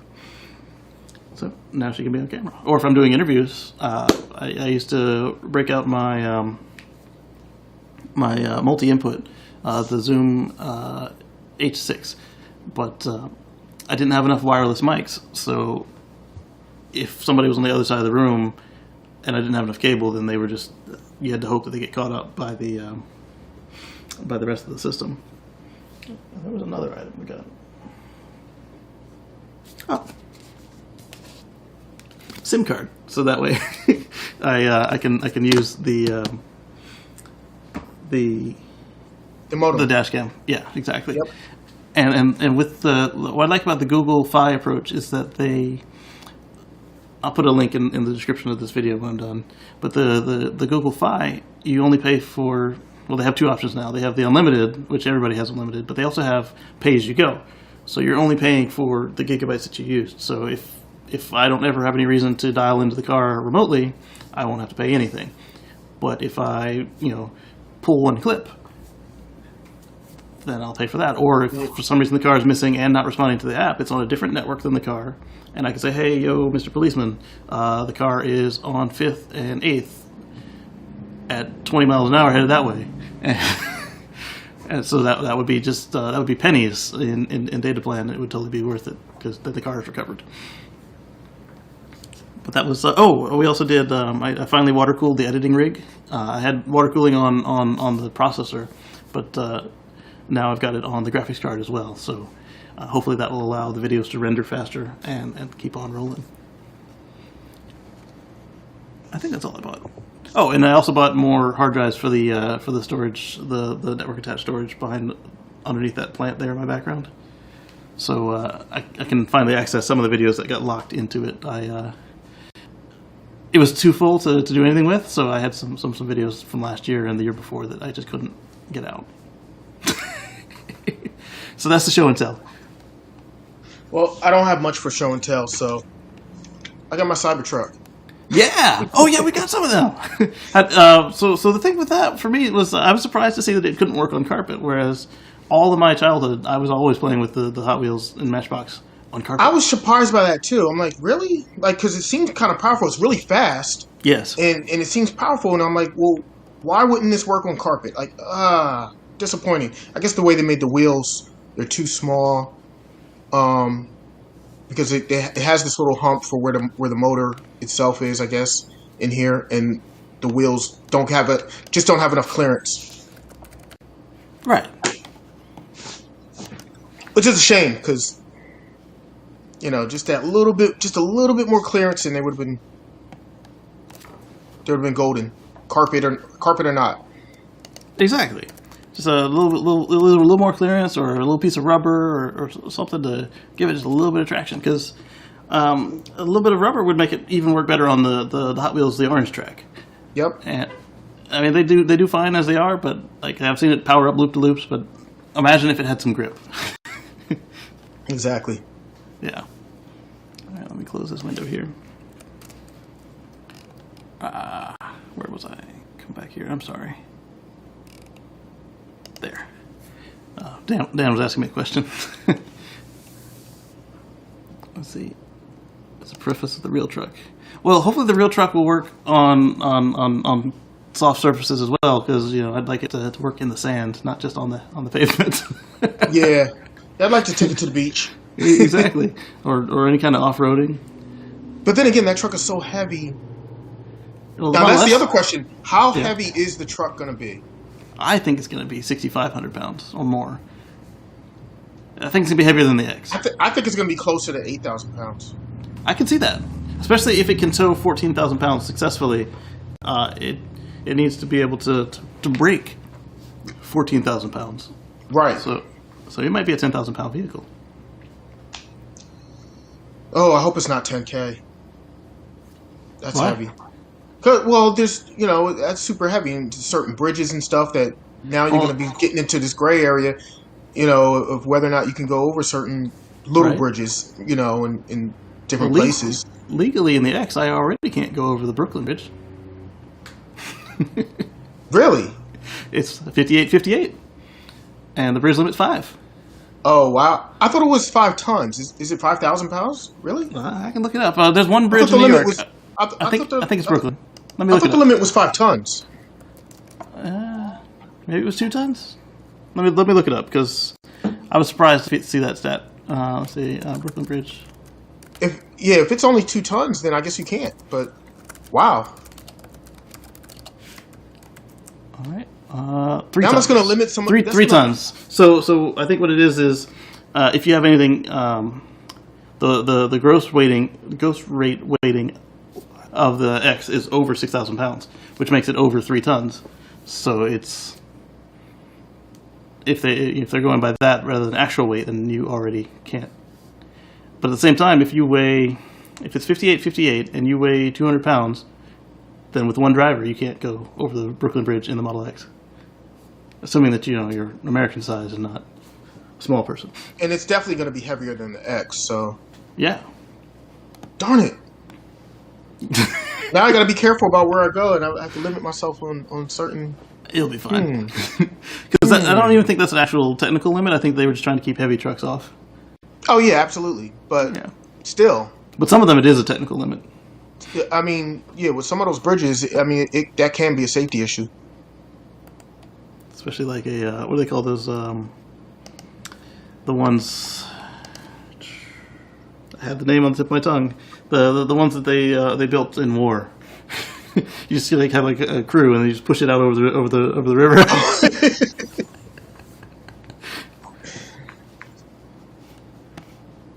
Yeah. Yeah, I'd love to be able to. This is the vehicle I envision being able to take pretty much anywhere. So if it can handle a little bit of mud, some rocks, I don't want to see it losing in a competition off road to the Hummer. I know it might if you purposely put a place where you have to crab walk the car, but.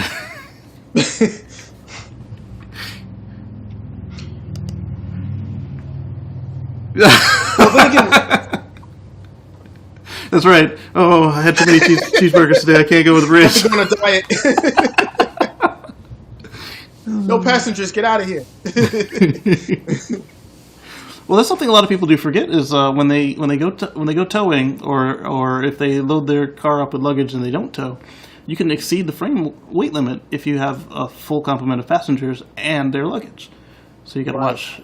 A lot of cars, it's 500 pounds or 800 pounds, and that's easy to exceed.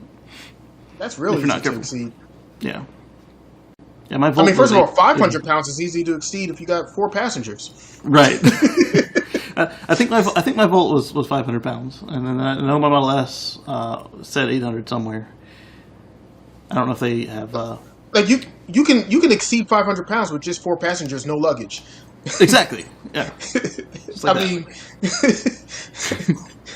mean, just with two of us, you get 2 people our size and then us. 2 people our size, yeah.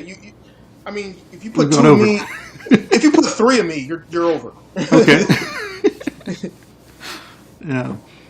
Yeah, that Yeah, you got to. Some of them are legitimate weight limits, so you got to be careful. But a lot of them are just because they don't want to spend the maintenance, or like in the Brooklyn Bridge, they literally just don't want delivery trucks crossing them. So I get that. Dan said he was trying to dial in, but I don't see him anywhere. I sent him over his messenger how to get in. Oh, I don't know. Yeah. Some places you go through the weighbridge and they won't. Yeah, those ones I think are technical limitations, because if they get too much on them and they weren't built for it or they're too old, then it's a problem. Yeah. Yeah. And having a bridge go out is a really bad day. Yeah. The last thing I would want is a bridge collapsing underneath me. We saw a couple of them in China recently, and it's not pretty. Mm-mm. All right, so let's talk about some past videos. Let me pull up my video list.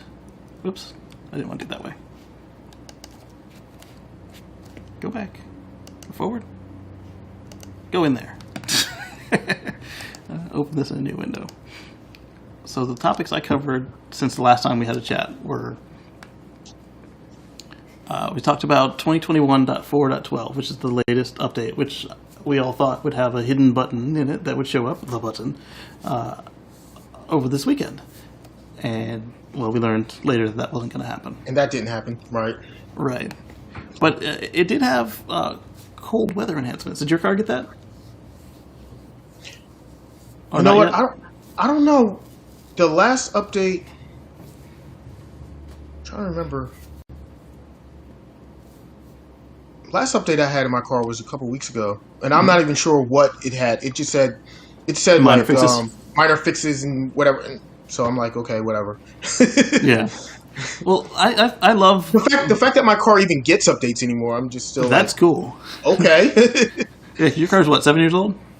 My car is a 2013. Yeah. So it's actually coming up on its 8-year because it's almost out of warranty. It's a September build. Yeah, so it's coming up on its warranty at the end, towards the end of this year. Yeah. And that was an 8-year unlimited mile warranty on the drive units and batteries, which is phenomenal. They don't do that anymore. Unlimited miles on the drivetrain is ridiculous. That's unheard of. Like they stopped doing that. Yeah. Yeah, they did. Zach? Hi, Zach. Yeah, so I like it when it's minor fixes, because then you get all those YouTubers out there who go and video the screen and like, oh, minor fixes, it's done, and then they're done. But then that leaves me room to shine. I go in with my half-hour deep dive. They have been shorter if there literally is nothing I can find, but oftentimes I can find something in there that Tesla hasn't said is in there. Like this one was the cold weather. They said that's fine, and you could see a little bit there. And then I've been watching some of the performance changes in autopilot. So like the one test that I do constantly is how it handles a flashing yellow light. And I've been seeing that from dot version to dot version, there are significant changes in how it handles it. Like in 4.12, they returned it back to where it was a couple weeks ago. But in 4.11, it was abysmal. Like out of the 5 ones I got on video, it went through 1. All the others it tried to stop. Yeah. And then this version was pretty smooth at taking turns, and .11 was it still made the turns, but they were unsure of themselves. Whereas on the one before .11, it was smooth like butter. And you get all these changes. Yeah, you get all these changes where they talk about minor fixes, and there's actually stuff in there, which is cool. A lot of the updates have been autopilot related. Yes. And so since my car doesn't have AP, sometimes it doesn't even get the update. And then when it does get one of the updates, it's just, minor things under the hood that you can't even see. Right. So yeah, yours would be harder to test for what's changing. You'd have to see, when I push the glove box button. I get a lot less changes. Yeah. But now when I push the glove box button, it's a half a millisecond quicker. That would be harder for you to test. Right. But so we did a couple of summon videos that were really fun for 2021.4.11, where I did one what I call the Tesla Puppy, where I run from the car and summon it, and it's getting better. It's like the Terminator or Christine. I keep saying that it should audition for the next Christine when they remake that movie because, man, it's But I noticed that this time they brought back. Well, you're showing your age with that movie because a lot of people, a lot of the younger crowd, they don't even know about that movie. Oh man, remember Christine. I saw a post in one of our auto groups where somebody's like, "Hey, I found this nice Plymouth. Anybody want to restore it?" And everybody's like, "No!" And a couple of the younger folks were like, "Why not? It's a nice looking old car." Yeah, they had no idea. They didn't have a clue. But I noticed that it's starting to follow lane markings while summoning. So I was in 2 different parking lots where it stayed to the right-hand side of the road, and it didn't cut across the empty parking stalls. It went around down the aisles. And even on this last one, 2021.4.12, at the very end, because I was standing in the middle of a bunch of parking spots, at the very last part, it did came in one side and then it stopped on the corner of some parking spots. But until that point, it went around all the aisles, and that gives me hope that. Oh, that's good. Yeah, because it's going to need to be able to look and follow proper parking paths when summon. Okay, it's no big deal. You can see what it's doing, but the goal is what they call reverse summon, or as Elon's called, smart auto park. You'll get out of the car. A Model X, you just get out of the car. A model, every other model, you'll get out of the car and close the door, and then walk away. And then the car will find its way to a legal, valid parking space. So if there's a sign, it'll read the sign and see if it works for it. If there's no sign, it'll just park. That's a great goal. Yeah. But that's going to be really tough to achieve, especially in some places where parking, I mean, like you might have a sign that's at the corner that's covering the whole block. Oh, and it's like, for example, Philadelphia, yeah, man, forget about it.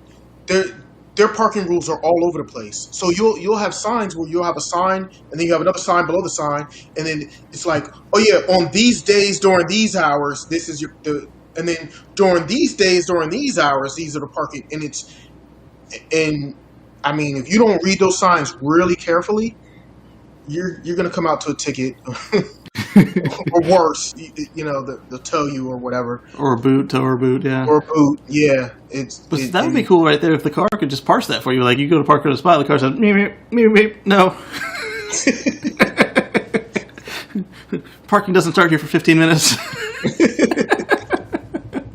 or you're in the shops and the car says, hey, you got 5 minutes to come move me. Your time is up. I'm going to just circle around the block for you. Oh, yeah. That would be nice, too. Or I noticed this parking meter next to me. It's expired. That would be cool. So we did those. And then one of the ones I did, it went around it doesn't look so dark on the camera because the camera I used is pretty decent with low light. But it's an unmarked curve where it's like at the edge of some woods, so there's like a lot of debris from the leaves falling and stuff, and it's got to make the curve to come get me, and it slows down. It doesn't stop; it just slows down, and you can see it kind of wiggling the wheels, and then it confidently moves around the corner, and then after it has passed the corner, it speeds back up 6 miles an hour to come get me.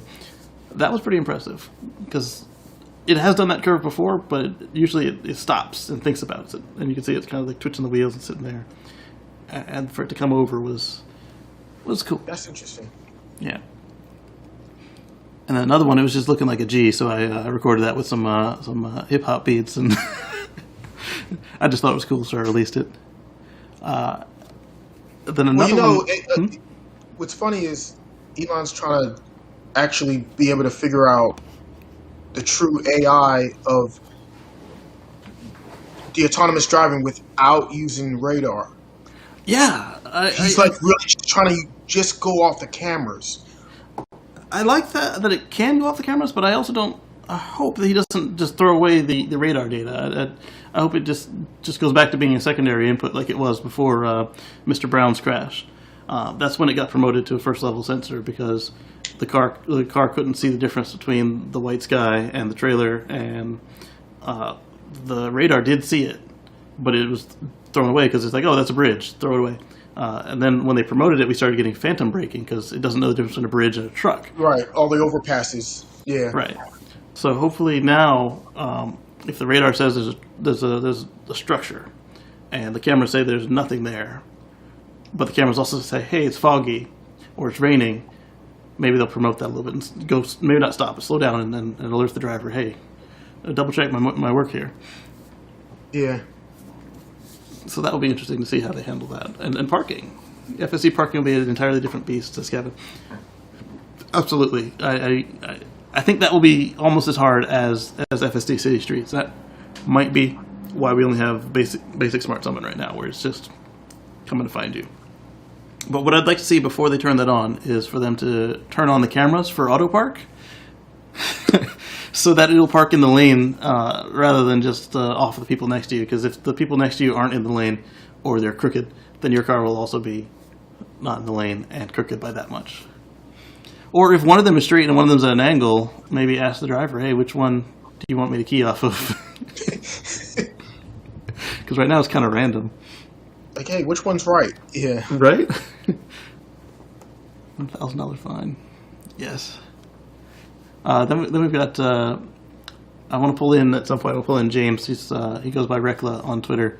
He's talking about E-mode and recognize, where if the car can autonomously recognize an obstruction, it can use the light sequence to let the people behind you know that it's got an obstruction to deal with, and then they can act accordingly when they see the lights. And then E-mode is basically, if you see an obstruction, you can push the button and it will do the same sequence. So I'm hoping that if they like his idea, that when they implement it, you hit the hazards, and then just on the screen, you hit the left side, the right side, or the center to determine where it's going to warn the drivers to go to, which would be cool. Yeah. That would be pretty cool. Yeah. And then we talked about, we did a Smart Summon. I had an old video where I Smart Summoned it in the bank parking lot, and that's where I actually called out that it would be in the running for the next Christine character. And then we unboxed our Tesla Tequila. Oh yeah, the Tesla Tequila. Did you get second round? I did not. I missed that man. one too. By the time I found out about it, I'm like, oh man, again? Yeah. I was in right after it came up, but I wasn't in right after enough because I was hoping to get like a matching pair, one that we could taste it, and then set the empty bottle next to the existing one, and it would be balanced. But got there and it said sold out. I was like, oh. Yeah, I got there and it was sold out too. I didn't see it till about 20 minutes after it went live. Yeah, we were, and that was like just in time for me to miss it. Yes. So how about all you guys in chat? Did anybody manage to get themselves some Tesla Tequila? And if you've already had it delivered, did you taste it?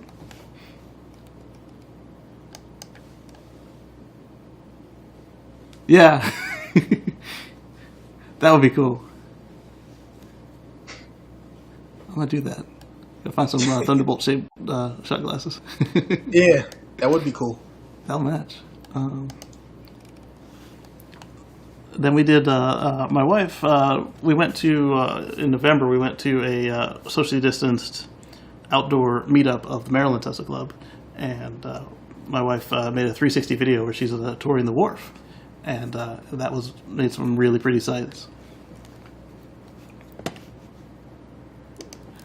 Yeah, it's got an availability problem, not just abroad, but also in the States. Like, if I was still in South Carolina, I wouldn't be able to...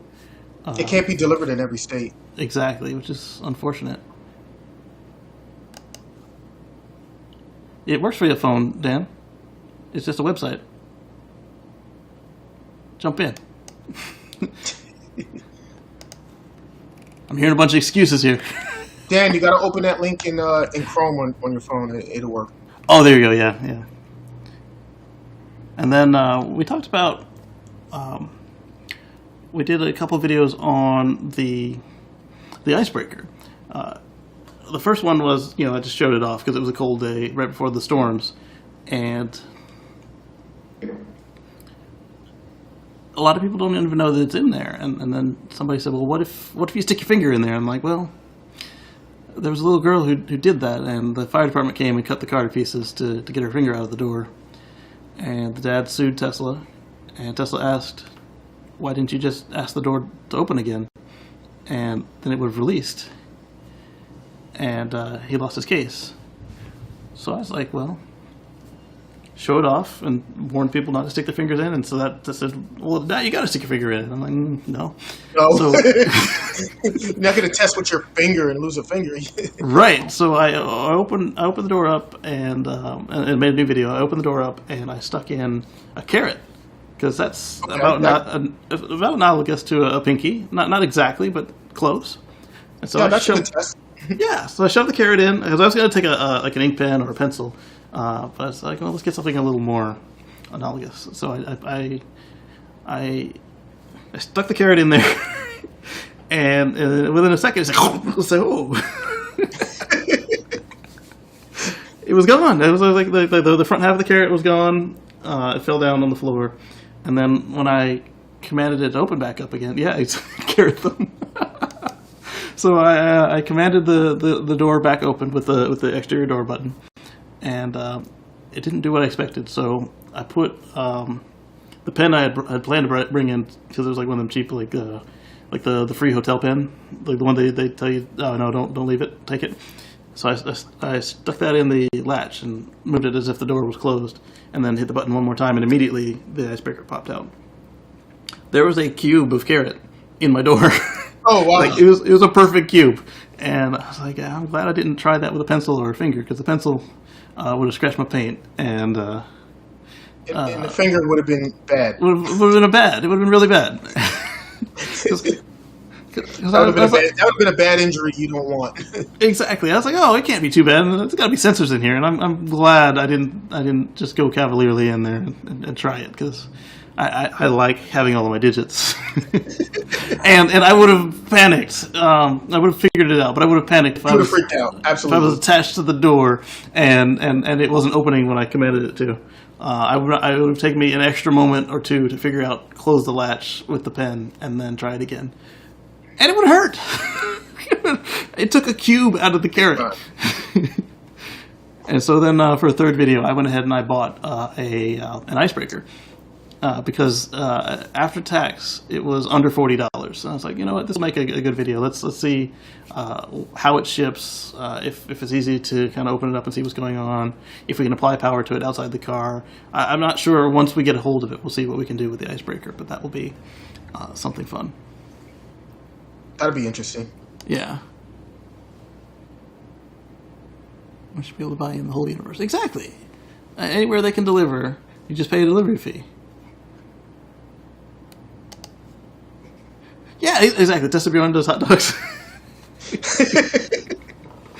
I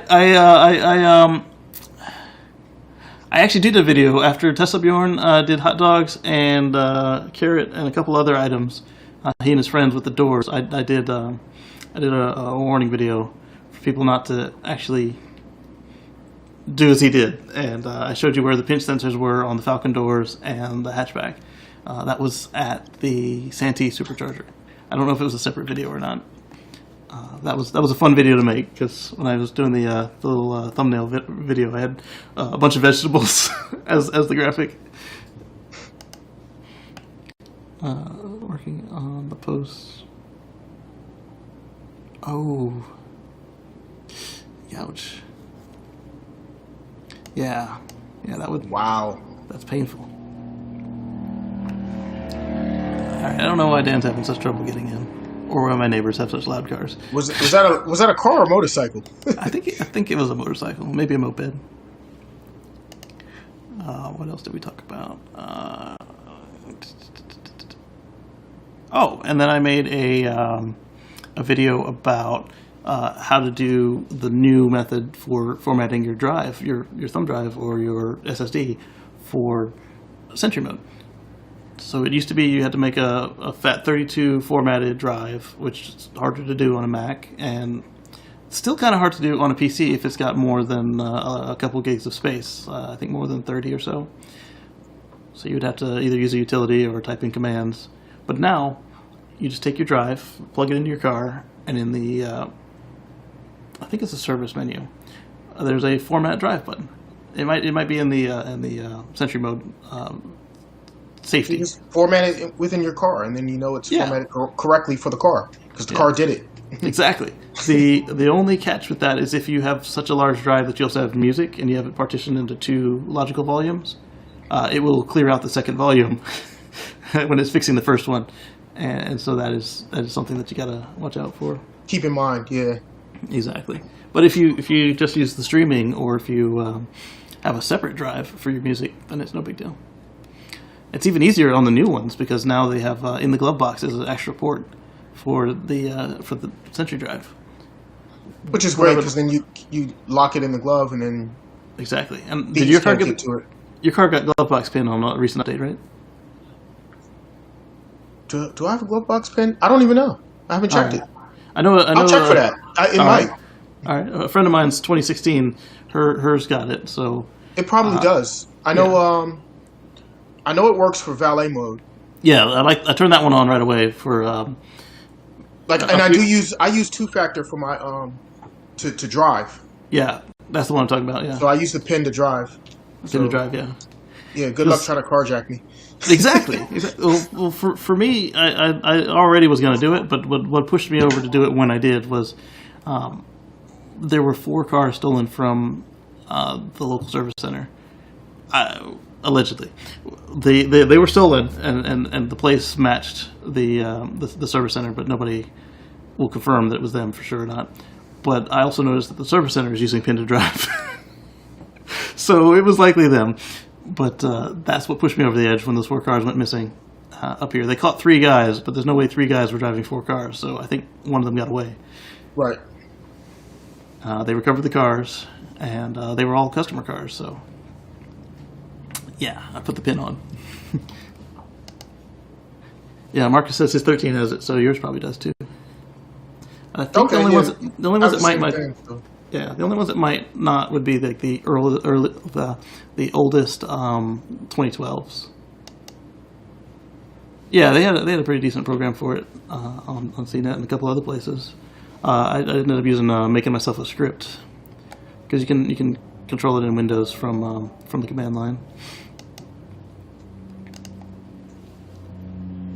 It's a good day for broadcast, isn't it?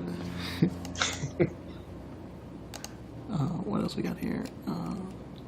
Dan is still MIA. I know he's on his phone, but I've been on my phone using this thing.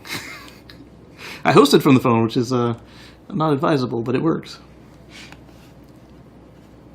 Yeah, well, that's what I had for videos, and so that covers all of our.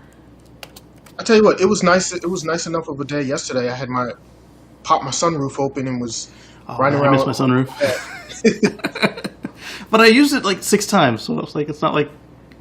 I mean, I miss it, but it's not like I needed it. I only use it during just the right time of year. Like, I don't use it in the summer when it's really hot. I don't use it in the winter. It's like the temperature got to be just right for me to want to use it. Have you ever had to get yours serviced? Once. What did they do? Just lube it, or I'm trying to replace it? It was. I think it was replaced. This was when it was still under warranty. Early on, it was replaced. It was like, it was a little bit of a water leak. Same. It would drip cold water in my wife's lap after it rained. Yeah. So I had it replaced, and it's been fine since. Yeah. I did have to lube it a couple times. Yeah. The first service before they replaced it was a lube, and then after that it started peeing on my wife, and then the service manager was thankfully he likes her, and whenever she complained about anything, yes ma'am, and it was fixed. If I said anything, he's like, you sure? If she said it, yes ma'am. And not that he would tell me no. He just, are you sure? Is it really that big a deal? But that's what I'm talking about. That's how service used to be. Does it really bother you that you're getting free water dumped in your lap? Yeah, when he did it on the driver's side, that was my response. It's like, you didn't want a cool spritz? But when it was her, it was like, no questions asked, no hesitation, just make it right for her. And that's oh man, that's how service used to be. And they're coming back. Like the last time that she was in, and we pre-COVID, she let them know about something, and they didn't argue with her. They didn't seem to agree with her, but they didn't argue with her. Whereas me, they treat me like I stole the thing. I'm like, you have the check. You have my driver's license. You have all of my documents. You know it was me that bought this car.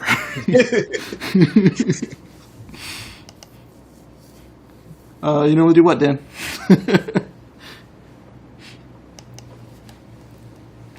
Yeah, but the from on the phone, I guess. Just click on the link in the chat, and it'll let you in. Or copy the link that he put in the chat, and then just paste it in the browser. In the browser in Chrome. But they last time I dealt with them before this was right when they put the chat in the app, and it was on my third run through the trying to get a loaner car, and they were very curt because you could tell this place is still too busy, but like you could tell they finally had some room to breathe now that other center has opened up, and they were doing all that they could to make sure that I knew what was going on. They made sure that that they didn't turn off the app access when the car wasn't in the air, so you could see, hey, it's moving. A lot of times in the past they would just, once it went into service, it was a blank slate, and you wouldn't know if it moved or anything. I totally get, you don't want people honking the horn while it's up in the air. That's not good. But I think they put it into some kind of service mode, and I think right. But there's two service modes to the app. Right. So there's two service modes now. There's one that says in service, and you can still see if the doors are open. You can see all that stuff, and that's a lot more comfortable to me than the blank screen where your car turns into a gray silhouette. But that one is the one they still use, like I said, when it's in the air, or if somebody is.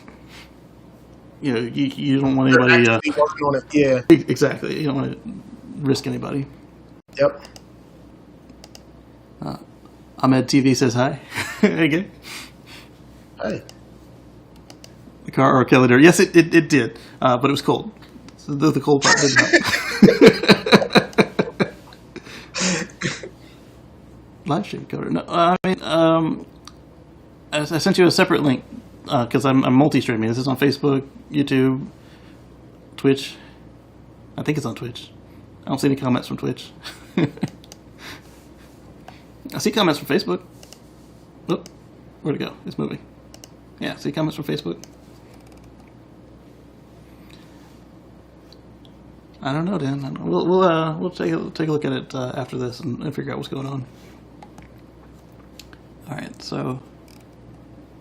We did everything we had planned to do today. Anybody have any topics they want to discuss before we call it a day? It's been a good stream.